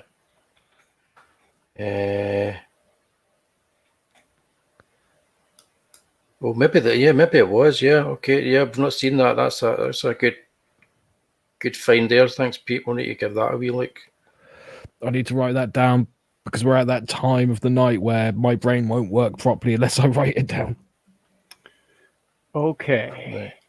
Here we go. About to blow your all collective minds.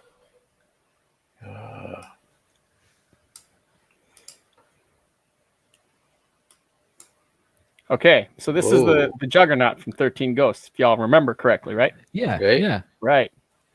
Yes, here. This is Alex Ross's Oh his shit! Solomon Grundy for Justice. All right. Oh shit! Yep. There certainly does appear to be Down to the bullet similarities. holes in the face. Oh, right enough. Yeah. Yeah. That's you, Rossi. That's you. We know what you're up to. I remember seeing Justice and going, now this looks what? Found it again, and I was just like, it's so obvious. So Solomon Grundy made himself a movie appearance. There you Nice, go. and he didn't even know it. Mm-mm. Is He that went a under live his stage action? name, Mahoney. Mahoney. Has there been a live action Solomon Grundy? Well, if you count Gotham, which I can't. Oh, right. That's Oh, so it was. yeah. Yeah. He was like real pudgy. Yeah. It was almost like it should have been in the Lou Ferrigno Hulk. Yeah, Would they have been in very turned. well Yeah, they turned the character into Solomon Grundy, so it was like. Yeah. Didn't bother me because I Gotham was just so batshit crazy that I just went with whatever they did. Is that a pun? 'Cause he wasn't in there. He was in there in the very last scene. That was I've That only was- seen like half of the first season of that show, and I remember enjoying it, but I can't remember why I stopped watching it. I need to go back and give it a proper watch. I I stuck think- with it. It gets crazier as it goes on, and then you get to the point where you just watch it every week to see what kind of batshit crazy thing they're going to do. to me, it That's looked like pretty it much did. It went the same way that y'all remember that Once Upon a Time.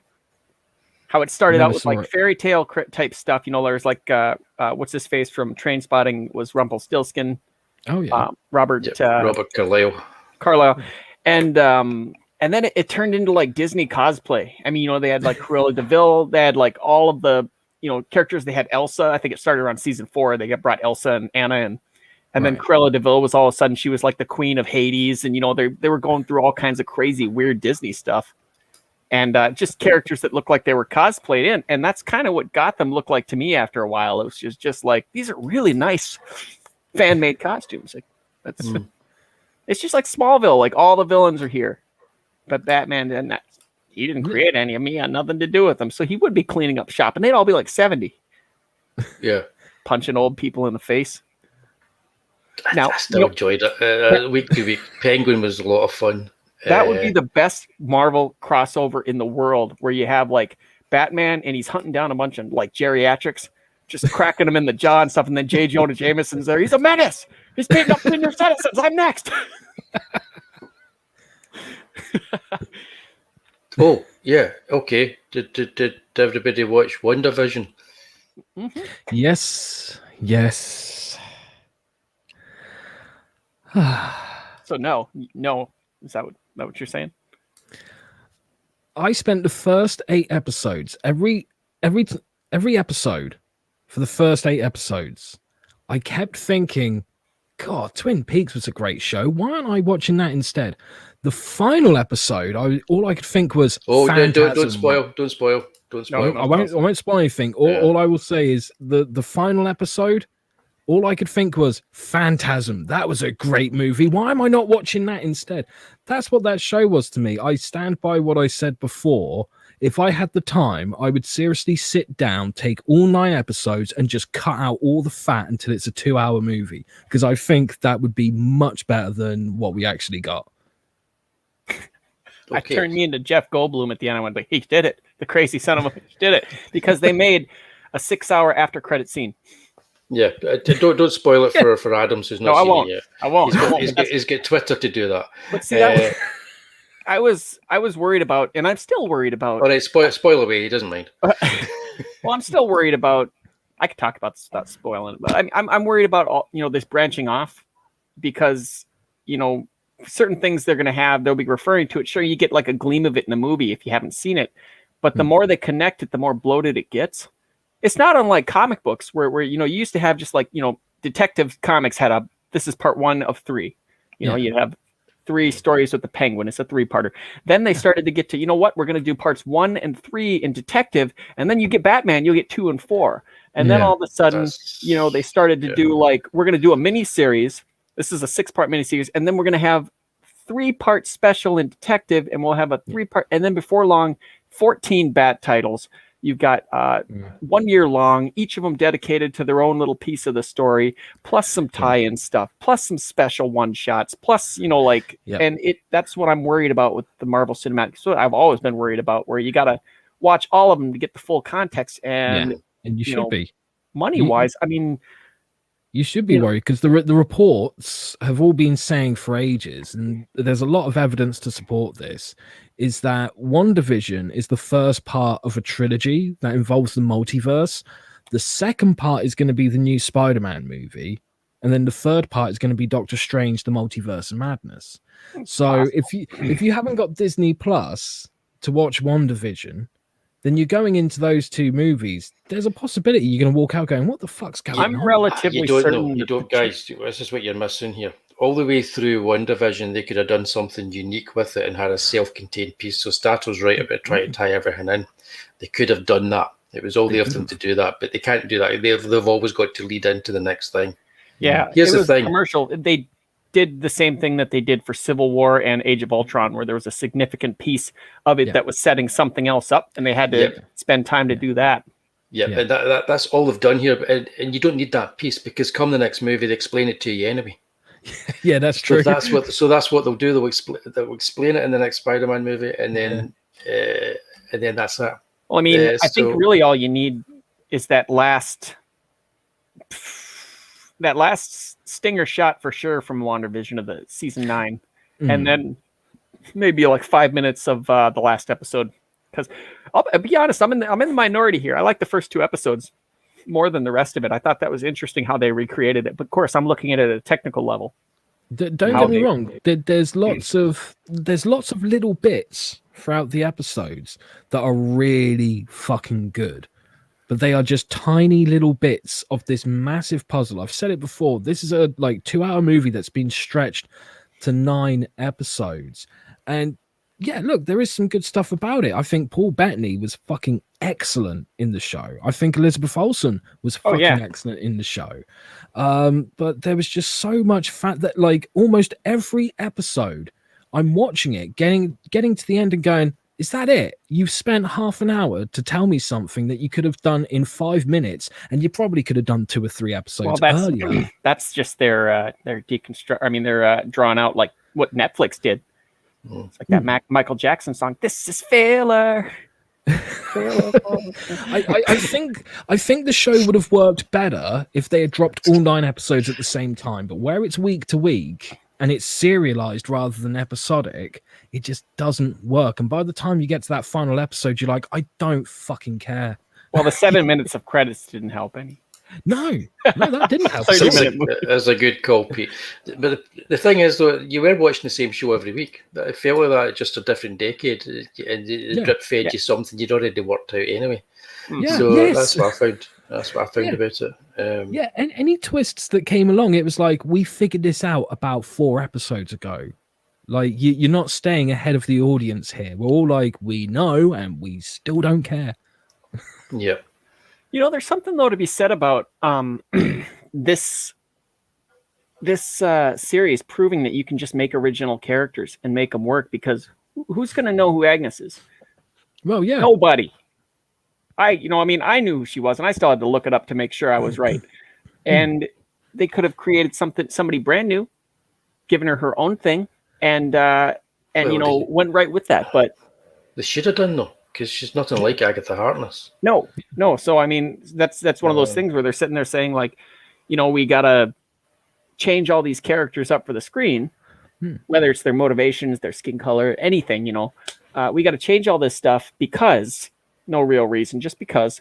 When they got tons of characters that they could use, or just make up some brand new ones, because normies don't know, and it's kind of a thrill for us because it's like, well, where are they going with this? Versus, as soon as you know who she is, you go, oh, okay, I get it.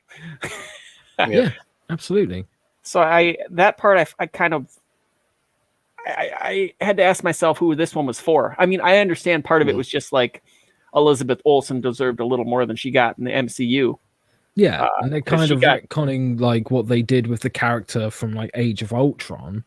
Because when they brought Scarlet Witch into Age of Ultron, they kind of wasted her a little bit, and now they're kind of going, okay, let's give her.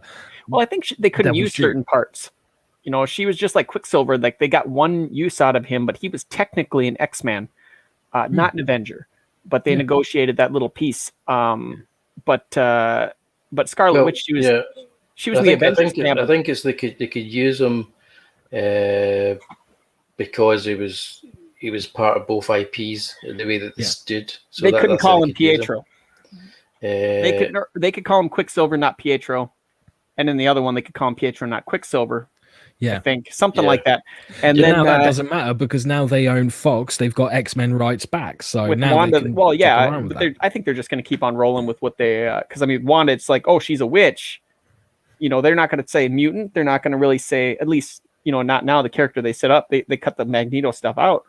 And they cut the mutant part out. She's just a naturally gifted witch now, kind of thing like that. So, and I mean, that's what they want to do. That they can do that. It's they like to. I know a lot of people say, like, why don't you just bring the comic character right to screen? Because they like to compartmentalize this stuff. It's like Green Lantern. You're like, why do they have that weird muscly suit? And he's got one of the easiest and most iconic uniforms, easiest thing in the world to do, and you guys go with that. It's because they wanted a special movie version to kind of set off on the side and say, this is the movie stuff, here's the comic book stuff, here's the cartoon stuff. But now I think now that they own pretty much everything there is about superheroes. They got it wrong though. I say this all the time. They got it wrong because they are embarrassed about it. They'll never just translate them to screen because they are embarrassed by the comic book qualities of the comic books. Do you know? I found out even when she becomes the Scarlet Witch, she doesn't become the Scarlet Witch. She becomes the Magenta Witch because Scarlet's too bright and vibrant on the screen. I found out that Elizabeth Olsen was really trying to push for as close to a comic accurate costume as possible. Yeah, and that was the reason for those Halloween costumes. Yeah, she wanted it in there, but they were like, okay, we'll just put it in this Halloween episode kind of thing. But she was like really trying hard to get everything as close to comic as she could. But they were just like, no, we got our designs and stuff like that. So she kind of fought for it, but that was the best she could do was get the original. She looks like she's wearing a costume designed by whoever designed Hawkeye's costume.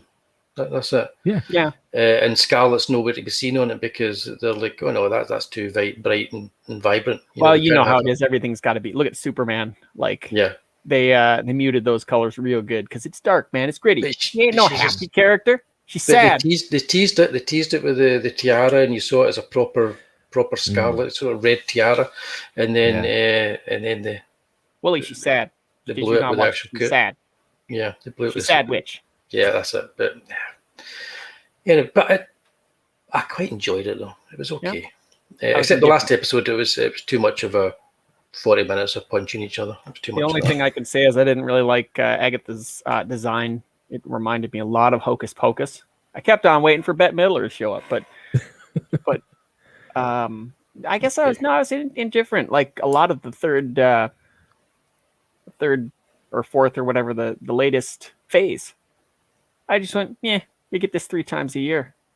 Yeah, I'm a bit like that as well. You know, it's very similar in tone to everything we've seen for the last 4 movies. And apparently next year, because they've had. I'm just taking a note of that, by the way, guys. If you didn't, yeah, I've just done that as well. Okay. I just did that as well, man. Thanks, Peep. Yeah, apparently because Marvel have had to delay so many of the movie releases because of COVID, next year they're planning on releasing 5 movies so they can catch up and get back to their original schedule, as well as releasing Disney Plus series. I think it's too much, personally. Yeah. Well, people are going to binge. Binger's going to binge, you know. Oh, yeah, of course. It's going to make everybody the Bingers. Yeah. The Bingers. Oh no. Well, okay.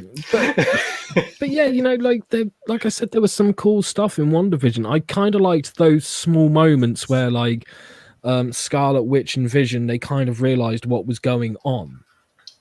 Oh, I love the Vision scene where they're talking to each other about which one's original and which one's not. That's probably one of the best scenes in the series. Yeah. There's little bits of like emotional scenes that I was like, that's really fucking good. I want to see more of that. And then it's just moving in a different direction.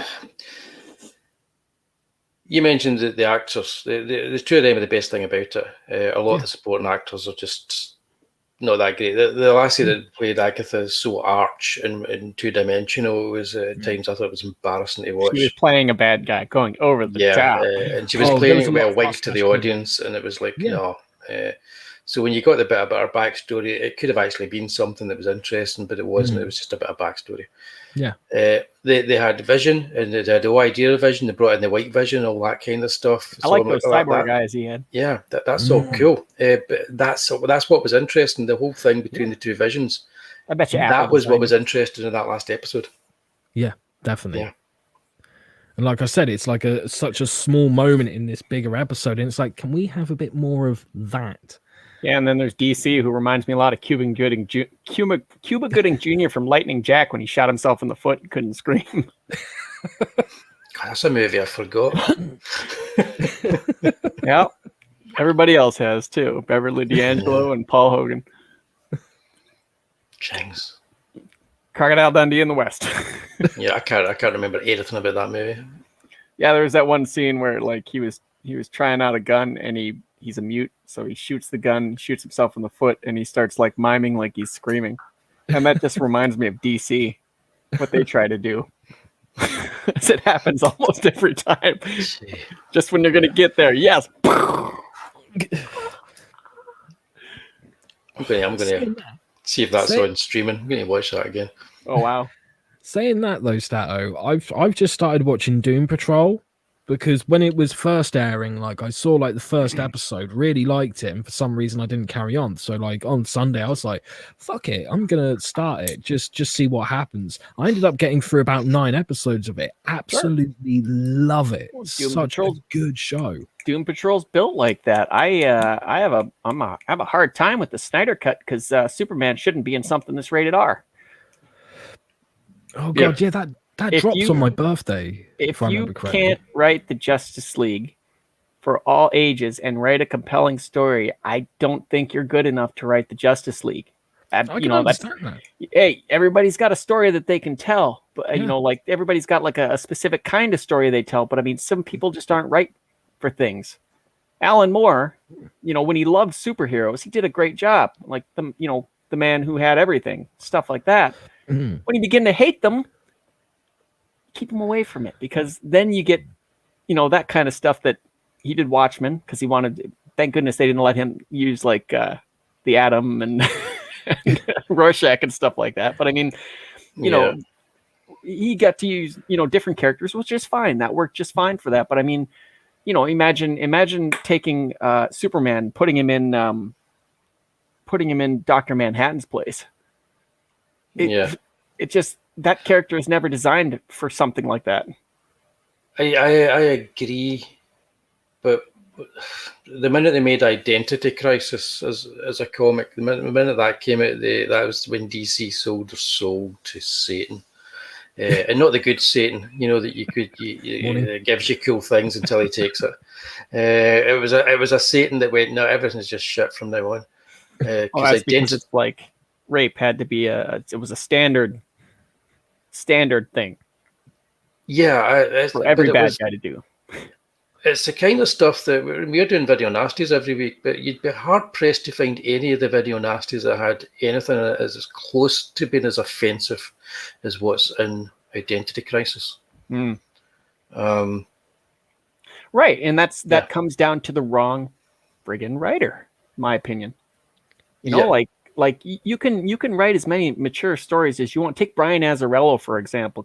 He's good at crime writing. Yes. Put him in Batman, and he's got like he did the Wednesday Comics Batman, and he has this dude. It was like, Master Bruce, I believe she murdered her husband. Well, I better go sleep with her. Sorry, what? It's like, no, that's not Batman. And then she throws herself out the window, and he goes down and he says something, and of course he gives it away like he always does who he is, and she's like, and then he kisses her, blood all over his mouth and stuff as the cops are looking there watching, and then he just walks past them. I liked that story, but I think it's because of Eduardo Risso's art. Well, I love his artwork, so that's probably what drew me into it more than anything. But I think that, and I know Batman usually gets a pass because of the noir stuff. Yeah. But I think that kind of thing should be separated off, kind of like Dark Knight was. Behind the counter stuff where you go, hey, let me get some of that Dark Knight or something like that. But like the DC Black Label stuff. Well, he wrote. I think it was the same team. I think it was after Hush. It was called Broken City. It was a 5-6 part in Batman. Yeah. So there's a scene, and this is, now keep in mind, this is on newsstands. This is regular continuity Batman. This dude throws this woman down the stairs, and then it's got a panel of him unzipping his pants, because he's about to, and then Batman comes in. Right. I don't think that's got any business in a Batman book. That's fair enough. I can understand. That's that. me. I mean, I remember seeing this kid looking through some comics, and I'm going, at this point in time, everything was really dark and gritty. This was the like right in the middle of the the Blackest Night stuff. Yeah. For everything.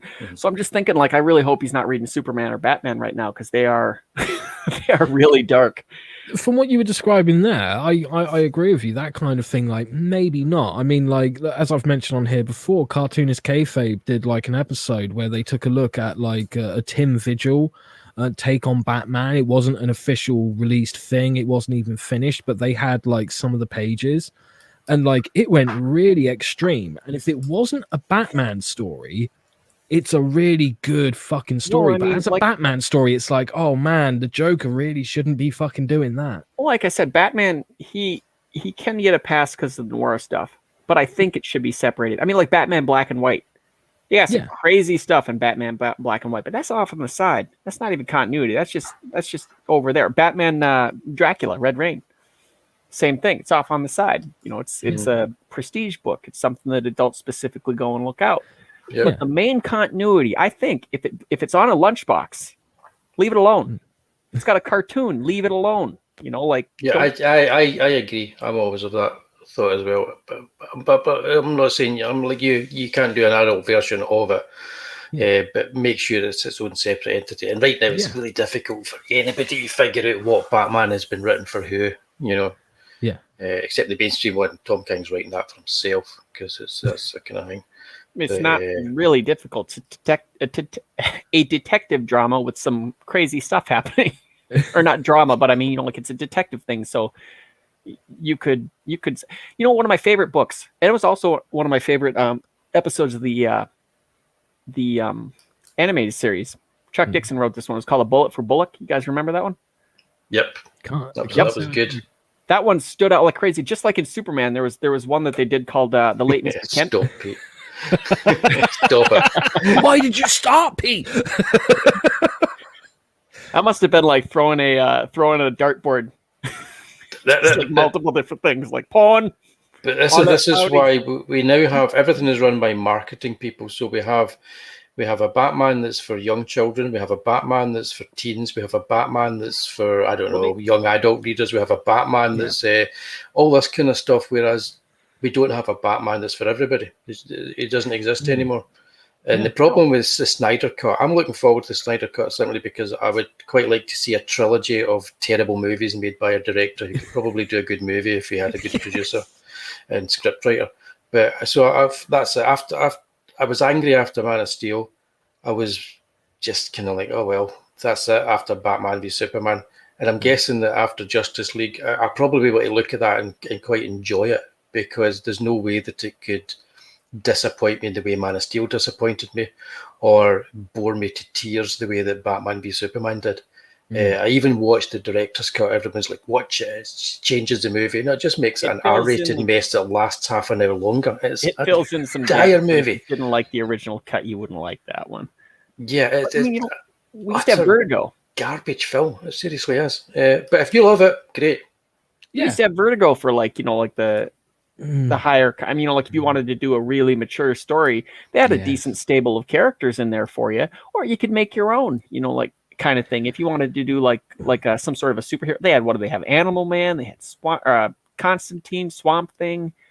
Neil Gaiman really only did Sandman, but Sandman, they had Books of Magic. They had they had a lot of different stuff. Preacher, Hitman, I think was Vertigo, wasn't he? Yeah, I think it was. And wasn't Why the Last Man? Was Vertigo? it? I thought was Hitman not just in DC? No, that was DC. That's right. That was they just released it as DC. That from it's the only things that came out of that.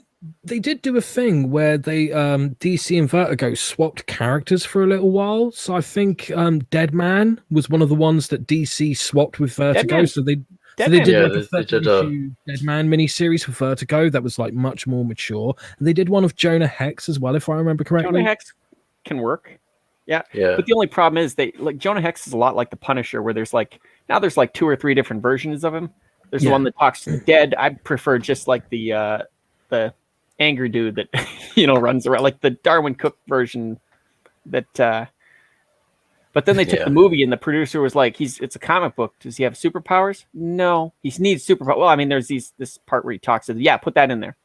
Oh, right. I haven't get past the start of that movie. I stopped. I never watched it. I can't watch any more of that. I thought I watched it. I can't remember fuck all about it, but I watched it. I know I was there. I know I was present. I know the movie was on. Beyond that, don't ask me a thing about it because I haven't got a fucking clue. If you go into it's like Startle says, you get these different versions of Jonah Hex. So you've got the original one for the 70s, the real Jonah Hex, and then you've got the one that talks with the dead. That's Joe Lansdale and Tim Truman. Good creators. It's actually it's good stuff. It's worth going in on its own. Yeah, when you try to combine it with everything else, it doesn't work. But it's just a standalone thing. It's listen to the interpretation of Jonah Hex, and then you've got like when they brought him back in a continuing sort of like a the Space Hex. I kind of didn't mind Space Hex because you had like Michael Fleischer was writing it, and he wrote the original Joe Hex as well. I'm a Weird Westerns Tales Hex. They did that animated short, Pitch Perfect. Yeah, that was good. The Spectre is another one that can easily go into. They did that short too, which again was perfect. Not typically a character that's even marketed towards kids. Not since before Tom Mandrake, which was a pretty decent series. He kind of is like a good guy, Freddy Krueger in that. I think if I remember right. Where my Spectre's the Jim Aparo one. So I love me some Jim Aparo Spectre. Yeah, he just comes down and melts you and kills you. Every issue, he just kills. Just as a bad guy, I'll melt you. Boom, you're melted. Brilliant. I love that. Pick a card. It's a queen. You're melted. He only did that in one issue, but that was the first issue of Spectre I read. And I was like, holy shit. Yeah. But I mean, there are a lot of characters they could use to tell those stories. Yeah. And then there are characters that, stay away from them. I think the main stable of Justice League, stay away from them. Because, I mean, Yeah, I can get the Flash, behind that. you're sitting there telling stories about the Flash just vibrating people to death because, or something like that. It doesn't belong. I think it represents a basic lack of creativity. It's you can kill somebody or you can figure out this really great story. Superman's going to save the day, but it's a lot like Final Destination. It's the journey getting there.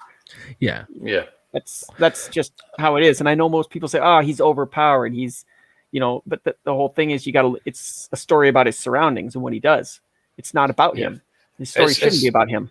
It used to be that writers could work within these parameters. So if you looked at episodic TV back in the day, before everything had to be connected with one long kind of like storyline that went through 22 episodes or whatever, you would get an episode of a TV show that would have a storyline every week that would introduce characters that were bespoke to that story. And you were supposed to be invested in the story of these characters and the ones that you watch every week too.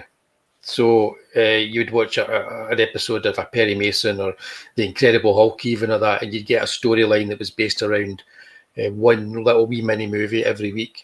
And that was the same with comics. You would get that too. So you would get standalone stories, but you were meant to be invested in characters other than the lead character. And sometimes the lead character was there to observe them with you and to interact with them. And I think that's kind of a lost art for people when it comes to writing comics and writing TV. It's something that they can't do. Every week you were writing a bespoke short story, and that seems to be missing now. They say typically like the first time you're exposed to the characters, usually your favorite. My problem was the first time I was exposed to a lot of these guys was the speculator boom in the 90s. So everybody was wearing chains and bomber jackets, and they all had stubble, including Wonder Woman, every one of them. And everything was so gritty. She's great. Give her a break. But there's probably a version of Wonder Woman out there now that has stubble. To be honest with you, I think there's a Wonder Woman for everybody these days. Not like comic fans. I tended to go backwards. I went and found Silver Age stuff through the Essentials and the Showcase Presents, where it was just like I could just see the writers go, "Oh shoot, what am I going to do this week? He's a mermaid. Yeah, he's a mermaid. Okay, all right, let's do this. Hey, this kryptonite's going to turn his left hand into a tentacle and his right hand into a lion. What? Yes, that's what's going to happen because it's Silver Age." And then there's the Golden Age where it was like, okay, so here's the story. These guys are robbing this place. Superman shows up, right? They point a gun at him. They shoot, bounces off his chest. He throws him off a roof. The end. Yeah. Perfect. Print it. So now what about Batman? Okay, Batman's on a roof. These dudes are trying to rob the place, okay? They got guns. They're shooting at him, but he's all serpentining around him and stuff, right? Well, what does he do? He throws them off a roof. I like it. And they land in jail. There's a Superman story, I think it must be the 40s. So it's a Golden Age Superman story. Yep. And the story is that Clark Kent and Lois Lane are at the movies watching a Superman movie or something, as far as I remember. It's been years since I read it. It was in the collection Superman from the 30s to the 70s, and I got that as a kid. It was released at the time when Superman the movie came out, and I read all the way through it until it was basically falling apart. But there's a bit in the story where Superman or Clark Kent distracts Lois so that she doesn't see something happening on screen, because if she sees it happening on screen, she'll connect that he's Superman. So it's this very meta storyline where a movie about Superman on screen that they're watching could actually give away the clues to who Superman was. And you're like, at the time, they're just having fun writing this fun story. And if somebody wrote a story like that today, everybody on Twitter would be like, how could you possibly do all this? And and it's like everybody would be angry and saying, this is ridiculous. But that was it was always like a story I kids. kept going back and reading, because it was just, I was like, What? as a kid. I was Yeah. very much always writing for kids. That kind of Exactly. stuff. I mean, But that was what DC did. This is for kids to read. This is what we're writing stories for kids to read. Sure. Put a gorilla on the cover. I just think that's a general problem with the mainstream comic book industry now. Is like they'll go, "We're going to put this out," and you're like, "Yeah, but who's it for?" Like, please define who the fuck it is for, because we're For the looking at it buyers, going, "It's duh. not for-" Say that Whatever, again. people. For the buyers, duh. The ones that buy it. For goodness sake. I was We on. don't know what they are, what they want. They don't know. They don't. I was on Comixology, and I thought, "Oh, are they doing stuff with the Black Knight again in Marvel? I'll give that a look." And then I realised it's some kind of crossover thing because I had a wee number on it. Oh, And straight away I was like, no, there's no way I'm buying a single thing, even in Comixology, that's going to be like a 97-part crossover. It occurred to me that Comicsgate and the mainstream aren't as far off as most people might think, in terms of not just like quality of art, because what I'm saying is they usually hire. It's no secret. They go and they find people on Instagram, people on Tumblr, got really big followings, and they say, "Hey, you want a job writing this? We'll let you do whatever." Now, most of these people have never done sequentials before. They do beautiful pictures, or maybe not so great pictures. They do stylized pictures, whatever it is. They've never done sequentials. Totally different beast. Everybody knows that. It's like easy to draw a portrait of somebody. It's really hard to take that geometry and rotate his head up, looking up, down. Oh, he's getting punched in the face. All kinds of crazy stuff. And you've got a lot of people in crowdfunding, Comicsgate, non-Comicsgate, first books. Maybe they've been drawing all their life. Maybe they've been playing around with Photoshop or something like that. Yeah. In that regard, I think very equal footing. As far as the only difference is one's got a corporation putting up money for, a ton of issues that may or may not sell. And the other one, you're paying for it and they're ordering a little more for either later or damaged books. But quality wise, it's most of these creators haven't done a book before. The ones that are working now, DC and Marvel, definitely. Yeah, I mean, there was one girl who was illustrating Batgirl. I'm not sure if she's still doing it. She had like some problem on Twitter a little while ago, but I remember seeing an interview with her where she said like, I was just drawing like these cartoons that I like to draw or putting them on DeviantArt, and then I get a message from DC asking me to do Batgirl. I say yes. I then get a script from the writer, and she had to message the writer and go, I don't know how to draw sequential art. So the writer ended up drawing like all the thumbnails and the layouts and then saying, basically, do that, but in your style. Sure. And like back in the day, that would have been unheard of. I think where crowdfunding now, Comicsgate and whatnot have a leg up is the marketing. They're able to be more creative versus just like, I'm not even sure how they're marketing comics nowadays. Good night, peeps. Good night, peeps. We'll not be long either because I've got a long day working. Take care, buddy. But, good night. I'll see you tomorrow.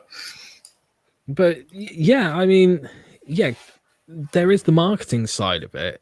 I think there's also the freedom, because it's not like, because there's there's no one who's crowdfunding a book and going, okay, well, I'm doing Batman. Okay, Batman doesn't sell, man. Need something else. Yeah, everyone's doing their own, like their fresh characters, their fresh stories kind of thing. So they don't have anyone going, hey, you got to think about this audience, whatever. They're like, no, I'm going to write it for me. I'm going to draw it for me. And if I like it, I know there's some other weirdos out there who will like it as well, kind of thing. Yeah. So they'll back that book. I think there is a lot of advantages to being independent. Oh, yeah. Well, I mean, you sell 1,000 copies for one guy. That's great. For a company, that's not so hot. Absolutely. Actually, I think, what is it? Anything under 10 is kind of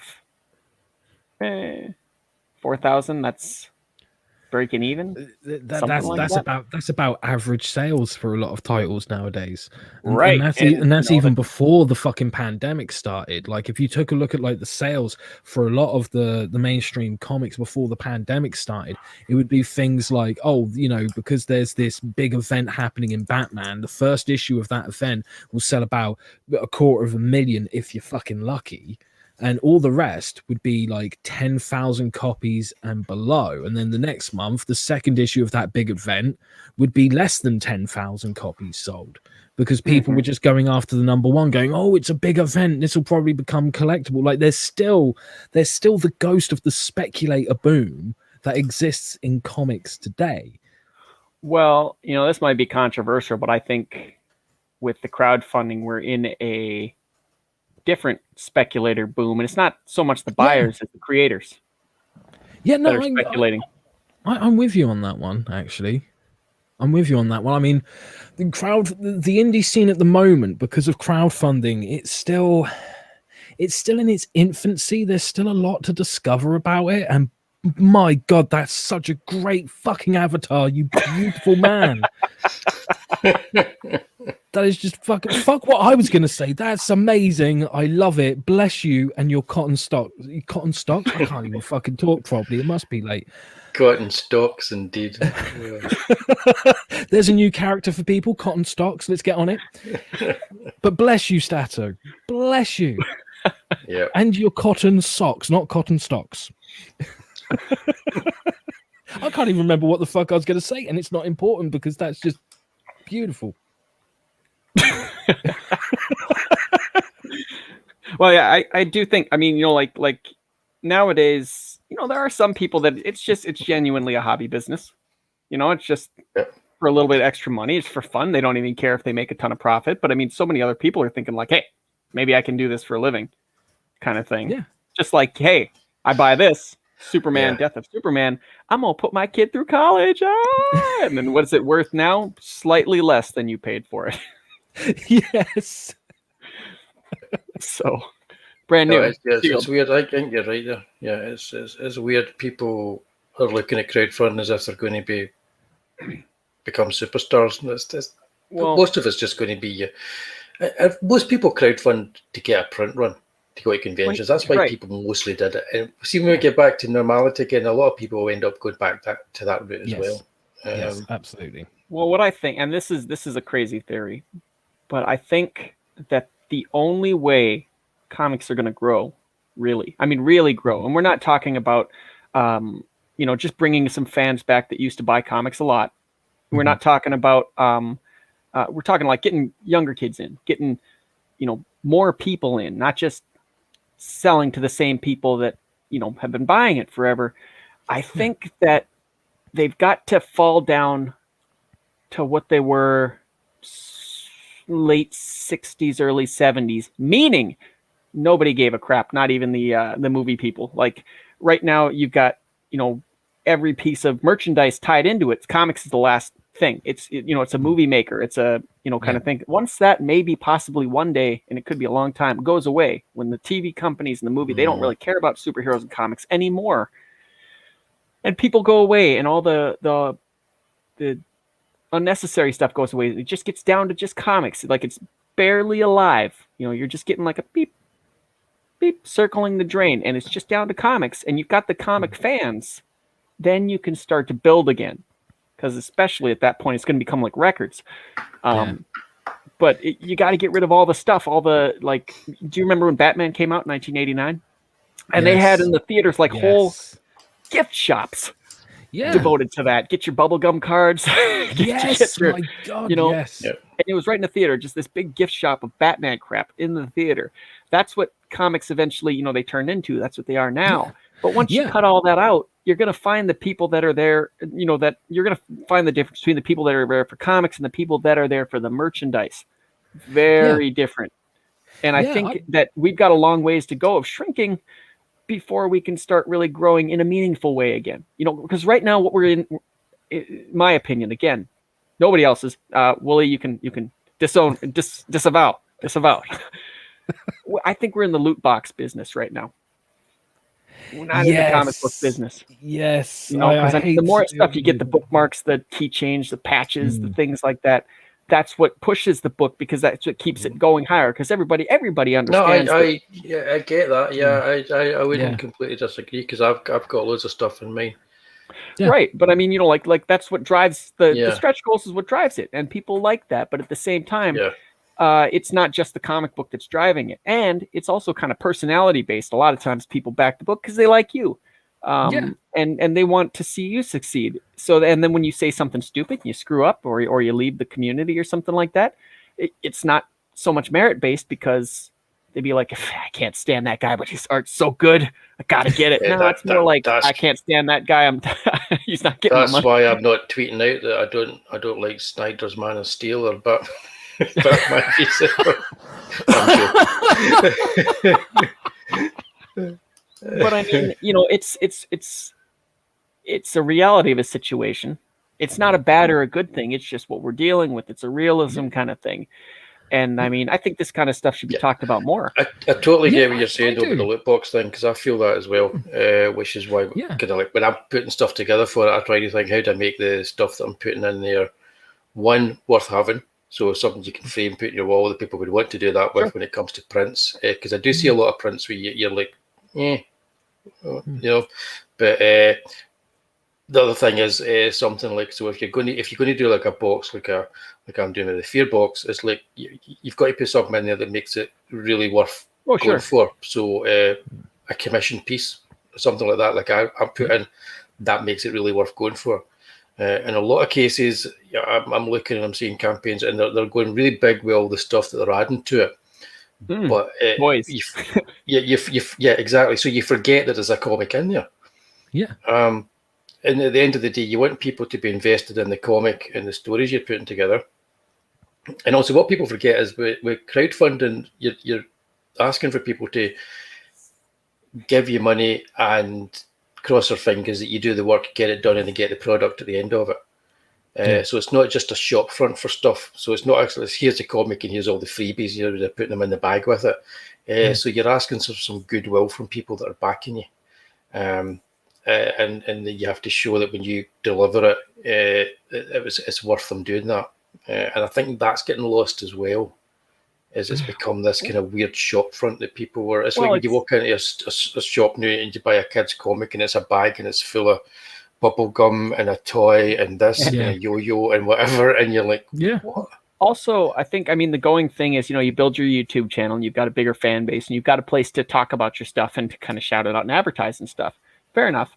But at the same time, sometimes I kind of wonder if in certain channels, not all of them, but certain channels, the comic is more of a, it's like a memorabilia of all the stuff that you went through when you were on the channel. Like, you buy, say, nothing against EVS, but I wonder how. Well, I don't know, but I mean, like with EVS, there was a lot of stuff that went on during Blood Honey. A lot of experiences. Right. So when you buy that, you're thinking like when Mike burned the thing in his fireplace, and you're thinking, like when EVS was like nothing and he rose up and you were part of that. If you're watching with him kind of thing, you were there for that experience. And that's almost like a end of season memorandum, or, like a kind of thing, like finishing a race and you get a medal, like you finish the race, you got your comic book. Kind of thing, I think a little bit, and that's not every channel, but I mean, like the bigger ones where there's a lot of stuff going on, this is kind of like I was there and I got the book sort of thing. At times it feels like that.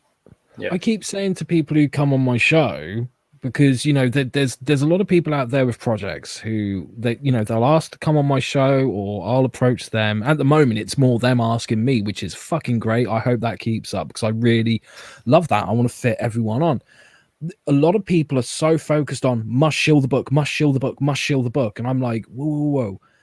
When you go to get like something from the Chinese takeaway, right, there's the fortune cookie. Do you buy the fortune cookie for the cookie? Or do you buy it for the fortune?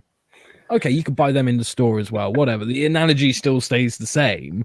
Do you buy it for the cookie or for the fortune? Everyone gets it for the fortune. So sell the fortune, not the cookie. Wait a minute. There's a fortune in there? Is that what I've been tasting? Yes, that damp, like little papery kind of thing. You get I stuck. just thought it wasn't cooked, or I thought it was overcooked. Well, it could be that as well. I don't know. I haven't seen the fortune cookies you're getting. Tastes like inkjet. But my point is, like, it's still the same. That's the world that we live in at the moment, where your audience wants to connect with you, and because they connect with you, they end up buying the book because, yes, they're your audience, but they feel like you're a friend. Well, it's also a fantastic way to innovate. Yeah, You know, it makes it more comfortable to try to figure out the smoothest process while you're doing all of this stuff. Yeah. And of course, you got to do something to pass the time across the 6-8 months a year or whatever like that. yeah. But I mean, this is sometimes to me it feels like, you know, it's like Rocky, where you're you think, you know, everyone thinks it's a boxing movie, and then you watch it, and the boxing's a backdrop. Very little boxing in that movie. It's like the ending, and then maybe a touch at the beginning. Most part, it's a drama about a really well-meaning kind of punch-drunk guy.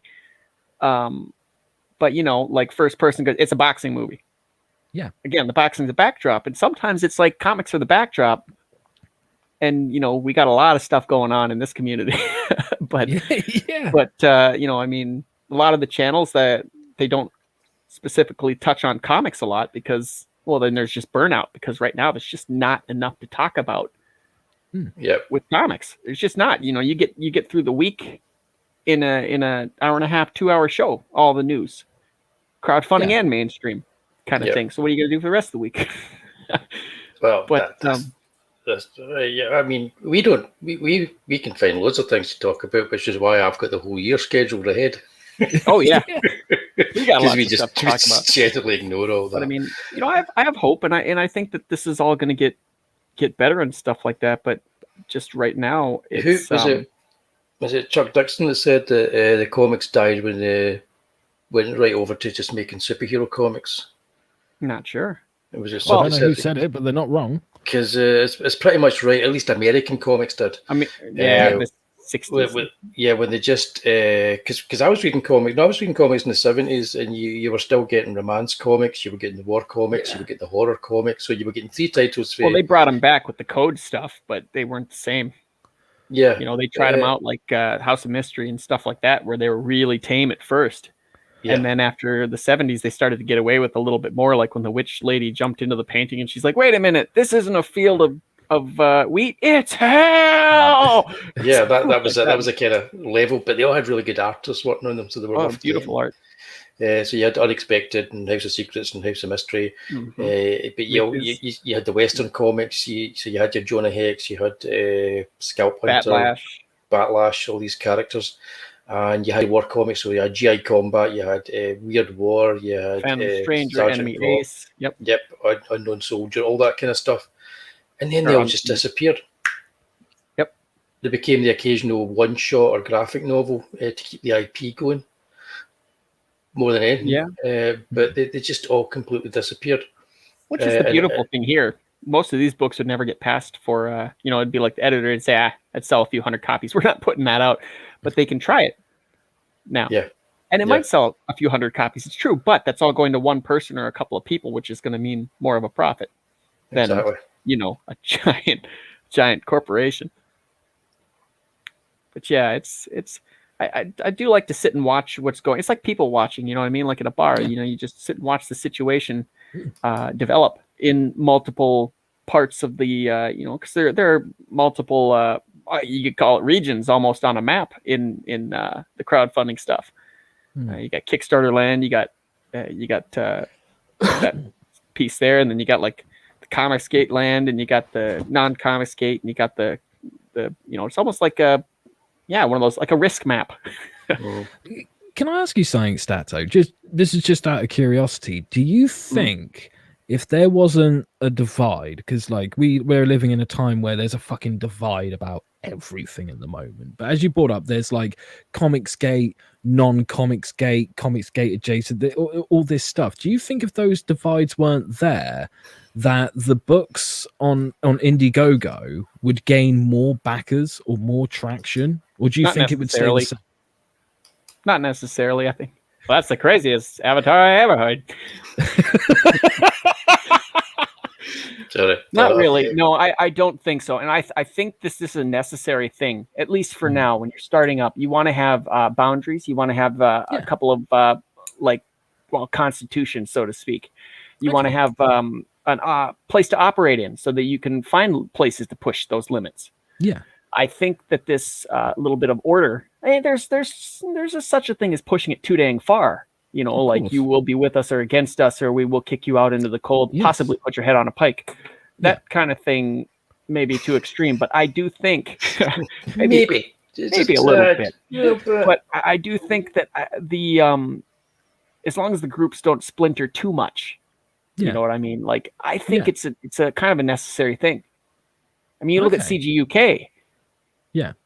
All apart, it would have been very difficult, I think, to get noticed. But they banded together, and they each have their own individual kind of thing going on there, and they're all great. But they got together and it made something better out of it. I think just it would have been so much harder to get that attention for each of them individually, not to be able to play off of each other. And it's just like Comicsgate. It's, you know, that's given a certain type of creator a chance. Kickstarter's over there. They got another type of creator getting a chance. You know, they are a little at odds sometimes with each other. It's absolutely true. There's no, ifs, ands, or buts about that. And then there's, you're just your typical like indie type person who's always been there and is all just, I'm all indie, kind of thing like that. And sometimes they kind of cross pollinate, talk with each other. Yeah. Maybe they find things they like. Maybe they find things they don't. But I do think that there do need to be some boundaries and some areas of safety. I think, because otherwise it's anarchy. It's craziness. No, there's no attention span big enough to like, oh, piece of candy. Like they'll be jumping from pod to pod like too fast almost. Boundaries you can are find very yourself a nice stable of people and say, this is where I'm home base. Like for me, it's CGUK. I mean, that's just, I'm over here quite a bit with you guys. This is my home base, and I can branch out and look at other things and return back here. And I think that's important, to be able to find somewhere to just kind of say, hey, this is the stable part. You know what I mean? Like, well said, it's just everybody's got a place. You look at like you go on any stream, you see who's streaming with each other regularly. You can see where you got a comfortable group of mains, and then some people that drift in and out, and then they can just kind of go and say, hey, how you doing? Like when Bancroft, you got a decent amount of Australians. Yeah, they're kind of all friendly with each other. They kind of all talk, and then CGUK, and then the Australian, they kind of go back and forth, talk with each other and stuff like that. That's a nice friendly kind of thing to feel it out. How you doing? What are your ideas on comics? And maybe that can help make both of you better. It's not necessarily it's kind of competition, but I mean it's the right kind of friendly competition to help make both things better. Yeah. But I there are those unfortunate times when egos are so big that somebody does something and the other one doesn't like it, and it's very, very public. It's gonna happen, and usually that kind of thing happened at cons between creators, and one would come up and say, you suck at a table, and the other one slap him across his face, and then it would be legend. Fans would talk about it. Or like, hey, I met Neil Adams or something, and he said I sucked or whatever like that, like it crushed me kind of thing. Like that's kind of how it used to be, and now it's all online. Which I think that creators limiting themselves isn't necessarily a bad thing. No. Sometimes some of us can be eccentric. I'm no exception. I get everything you're saying here. I kind of agree, but I'm also I'm like I want to be. I was expecting Zeppel. Oh, were you? It's not like a curveball.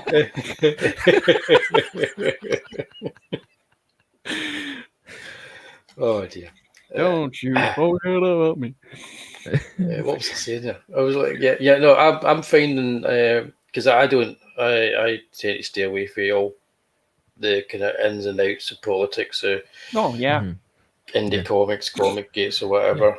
Because I'm a lovely piece kind of guy, So I on Twitter that I'm trying to get and follow and get people following me that are from all spectrums. Okay. Exactly. The only Exactly. ones that are kind of like fighting against me are Marvel pros that just seem to block me with the block bots. They're the only ones that seem to be the problem. Every now and then you find out if somebody's tweeted something out and there's you cannot read this tweet, and then you click on it, you find out, who is this? So I have to. The Tatty Bogoman has a look and goes, "Oh right, it's that person." So they blocked me as well. So it must be the same block bot. Yeah. So it's that. I hate the whole idea of being guilty by association. Yes. So that makes me hate.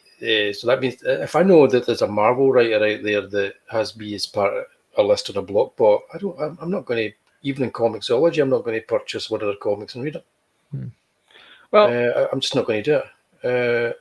For my part, most of the people I've met in Comicsgate, I really like. They've all been very nice to me, even if they're warring with each other. That's how I know I'm on the right path when I post a comic strip and I got two people I know are fighting with each other and they hate each other, aren't liking it. So Yeah. I know I'm doing okay there. So I've got no real problems there. I've been blockbotted a couple of times by bigger people, and that's well, it's going to happen. But you know what? Nobody's really meant to know as many people as we know on social media. Yeah. No, yeah. That's the honest truth. And that's don't where really- the fighting comes in, because it's just different regions and cultures. You're going to get clashes every once in a while. Of course. You just got to try to roll with it. Be kind as you can to people. At least that's where I'm coming from. But it's interesting to see where this goes. All of this. I think as long as you've got video nasties and hammer horror to pull it all together, at the end of the day, that's all that really matters. I mean, the big thing that's going to happen is when Scotland finally gets its independence, and it's coming. Y'all haven't gotten that yet? I'll be out there and win. There'll be no UK. It's going to happen. What's going to happen when that one comes along, Listen? Whoa. Oh, fucking hell. All of a sudden, this stream gets very different and a lot darker than it already was.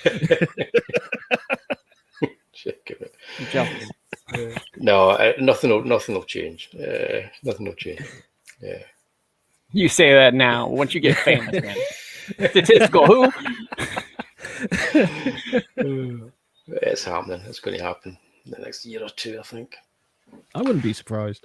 Yeah, so we'll have to. Yeah, but that's the whole thing. We just need to find out another acronym for CG UK. Make it stand for something else.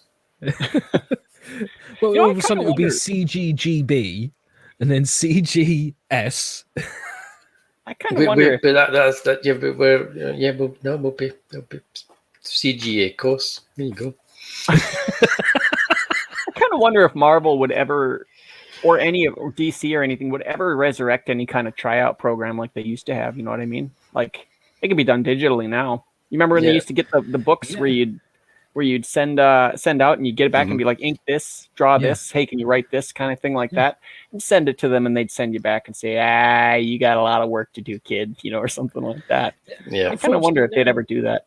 Unfortunately, now they base it on how big's your audience on social media. That's how a lot of the entertainment industry is going. Like a lot of publishers for prose, for novels, now the first thing they look at, rather than your manuscript, is they look at your social media presence. Yeah. Oh, if they've got underneath so many fucking tens of thousands, we're not even going to look at their book. And to me, that's kind of a shitty way of doing All their things. editors are like YA editors for the most part. They're not even proper kind of like comic editors I mean, that worked their way up in the industry or anything. I understand that part of the thinking with just like how much Dogman sells. Well, yeah. Trying to find that kind of, but the only thing is, that's books. I know they're comic books, but I mean they're hardcover, basically books. I think soft cover too. But he's been doing that a long time. Yeah, long time before it blew up, and he's got like 2 sections in the book department at the department stores or something like that. But and then I mean just like manga, whatever. It's a totally different situation than we're used to. I mean, it's just comic strips is another one where. That's always where my heart's going to be. But there are a lot of people who love them. I think that's one of the last actual forms normies read. Yeah, I think what comic I mean? strips are great. especially on Facebook. You see that stuff shared all the time. Like Far Side's still shared. Calvin and Hobbes stuff is still shared. All kinds of Lockhorns, those single panel strips, even Family Circus sometimes. Well, but they don't make money. Especially since people, I think, are just used to having them for free, on the paper. Well, one thing you got to bear in mind with that, I mean, I'm with you. I think comic strips are great. I would love to see more of them. But a lot of people who are online labors of love feel that memes are the new comic strip. They basically are. It's a picture and a word. Yeah. But so if you did a book of memes, you'd probably sell a lot fucking better. I wouldn't. I would never. Absolutely never do that. I mean, it's like older people look fondly back on adventure strips. Like reading the Spider-Man strip in the what is it, 80s, 90s, or early 90s, late 80s, the Spider-Man strip. I think it was close to. The only problem is now you can't really do that these days, because if you're coming in part 27 out of 60, you got to go try to track that stuff down, unless you just buy the album, in which case it's a comic book. With just it's just got a different presentation, into like a landscape kind of presentation or whatever like that, which like Garfield's still going with that stuff. I mean, I'm not sure who buys them anymore, but all those newspaper strips that I'm waiting for the Fantagraphics Garfield's box sets, then I'll go for it. Oh my goodness. I don't know Jim Davis has still got a lock on that stuff. He was a genius when it came to it. He was like George Lucas of comic strips. He was the first one to really get in there, and him and Schultz. But so we're having a Tonics tea cake conversation. That means nothing to you, Stato. You probably have no idea what a Tonics tea cake is. No clue. I'll get one and show it to you someday. If that's kind of partially where comic strips are going to go. I mean, not comic strips, comic books, to where like they're labors of love. You could maybe sell some, but remember, you can't. Remember when comics, especially like over here in the UK, it would be like, buy next week's issue of Beano so that you get a free candy bar or a free toy or something. Those little gifts, those candy bars, the toys, they were the loss leader, and the comic was what made the profit. Now the comic is the loss leader. That's the thing that you spend a lot of money on, and you're going to lose a lot of money on it. But as long as you've got something else tied to it, like T-shirts, posters, a Netflix deal, it's okay losing money there. Well, you remember when they did little mini comics in the Masters of the Universe? Yeah, they were awesome. A brilliant idea. It kind of got kids in, and I maybe that's on some level what they're doing in crowdfunding now. Sometimes with the toys. Almost like that, but like you pay $10 for a figure, you get a little toy to read and act stuff out with. It's not unlike you'd watch Transformers or G.I. Joe and you'd see some armor thing in the background. You go, what is that? And then the next day you go to the store and there it is on the shelf, because that was the whole point that Hasbro had for those things. Those were commercials, those weren't cartoons. And then you could react out the cartoons with the toys. It was cyclical. And who knows, maybe they can get to that point. It's really expensive for a regular person to do, but if you love toys, then that's certainly a way to do it. But maybe it could get to that point, maybe. But I mean, like I've said, there is a toy. So much is changing, and the comic is now become the loss leader. It's kind of like the free gift. Like the amount of times, like I've bought like a Blu-ray, and it'll be of something like, I don't know, a fucking Spider-Man movie, and inside is a little mini comic. Like I said, they have become the free gift. The Bazooka loss Joe, leader. son. Oh yes, but it's good, man. I see the comic book as as far as the crowdfunding, is like the start and the finish line at the same time. Yeah, I can get that. You know what I mean? Like the journey along the way, you're picking up all these weird things, bookmarks, and patches, and shirts, and whatever and then at the very end, it comes full circle around to the comic again, and then shipped out, sort of thing. And I suppose that's kind of how it should be. But I just have to wonder. Now, when you guys order something, let me ask you this: do you order it and forget it? Or do you stay hyped for it, or do you get it a ways later and go, oh yeah, I ordered this. Depends. It's kind of the moment's passed. I'll get to it when I get to it. Depends. Majority of the time, like, let's put it this way: the moment Wullie started his campaign for Ilsa Dark, I was straight in there, like no one's business. I was all over it like a rash. Got the tier that I wanted, and each day I am very aware I'm getting closer to getting it. I'm looking forward to it. I am fucking hyped to it. Sure. Most of the other stuff that I've backed, I will be very honest. If I know the person, like when I backed Super Dead, it was like, cool, I'm going to get Super Dead at some point soon. Awesome. Same with Only Death Can Save Us. Majority of the other stuff that I've backed is from creators who I don't know personally. I haven't had chance to get to know them. So I'm not as I tend to forget about those ones, and then they turn up, and I go, "Oh shit, this is like Christmas." This was a nice surprise. Well, yeah. Well, first of all, I did answer the chat. I put an answer in this. It goes to Twitch and everybody else now. I forget about that. But no, I haven't. I'll give them a look, and then come the summer, I might be doing my own whiskey reviews. just because I'll be frazzled. I was going through looking at what I'd backed. I genuinely forgotten most of the books that I've backed because honestly, I backed them that long ago. There's books that I should have been getting a year ago that I'm still waiting for. Everybody's still waiting for, and the campaigns are still out there. Sure. So the ones I'm looking forward to, much what you said, it's generally it's the CG UK or the UK based ones that I'm looking forward to. Sure.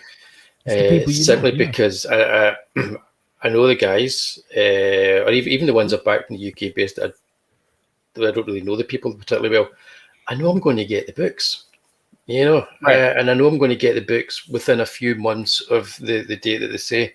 I never expect any crowdfunding campaign to actually ship on the month that it says it's going to ship. But I expect it to ship a bit sooner than 18 months after that month, So high expectations, then I guess. I call me old-fashioned that way, but those are my expectations. Holy crap. Remind me never to tell you when I launch.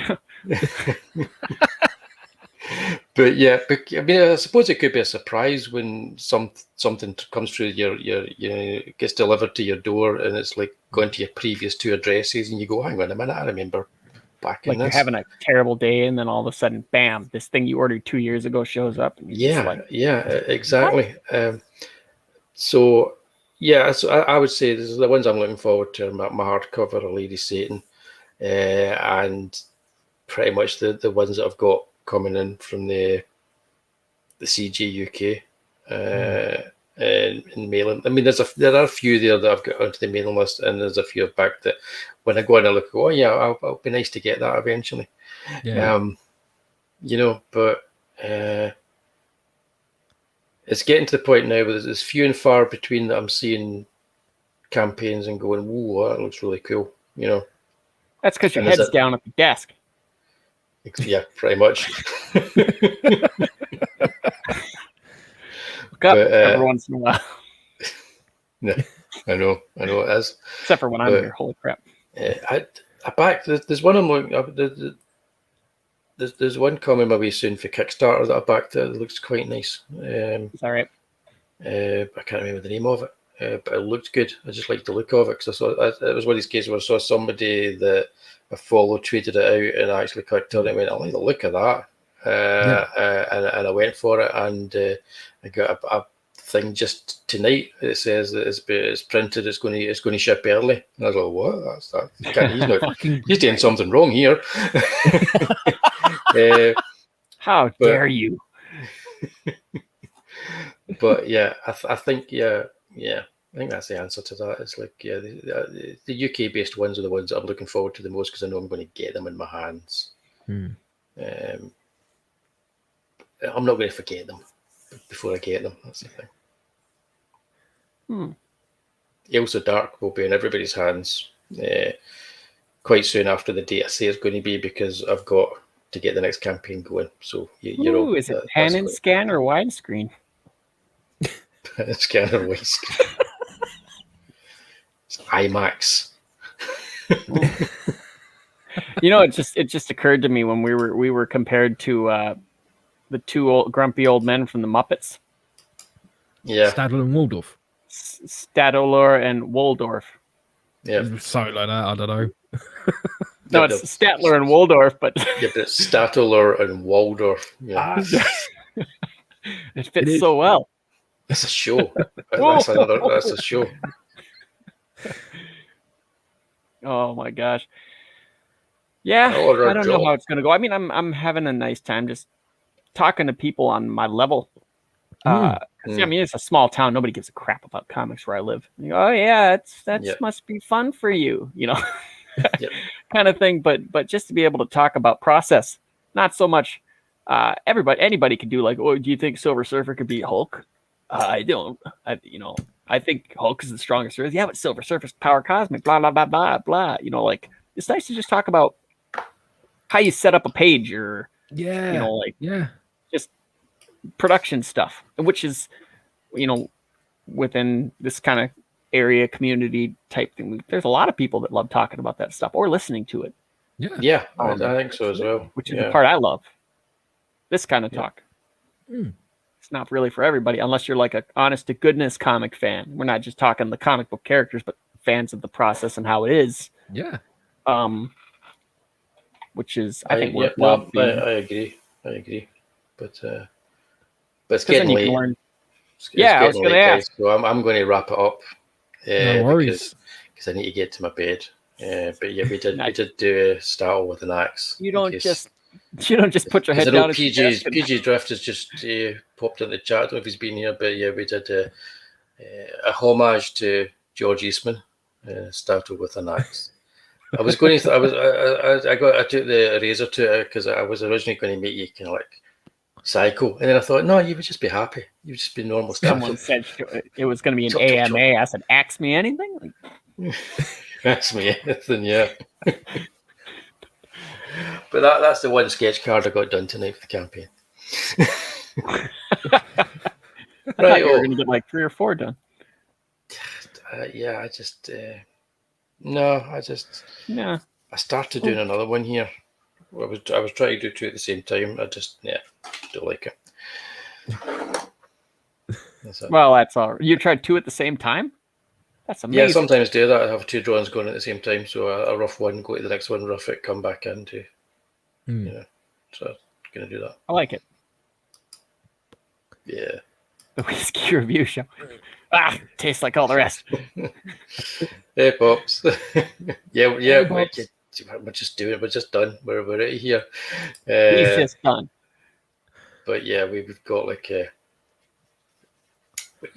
we're every Tuesday at this time. So whatever this time is, minus a couple of hours of your time, and that's when we're on. 6 p.m. EST. That's it. Every Tuesday. 6 p.m. EST. And is that when you guys start? Oh, that's Eastern Standard. I was thinking Eastern Standard. Yeah, different. That's the only one I put out because that's what I was told.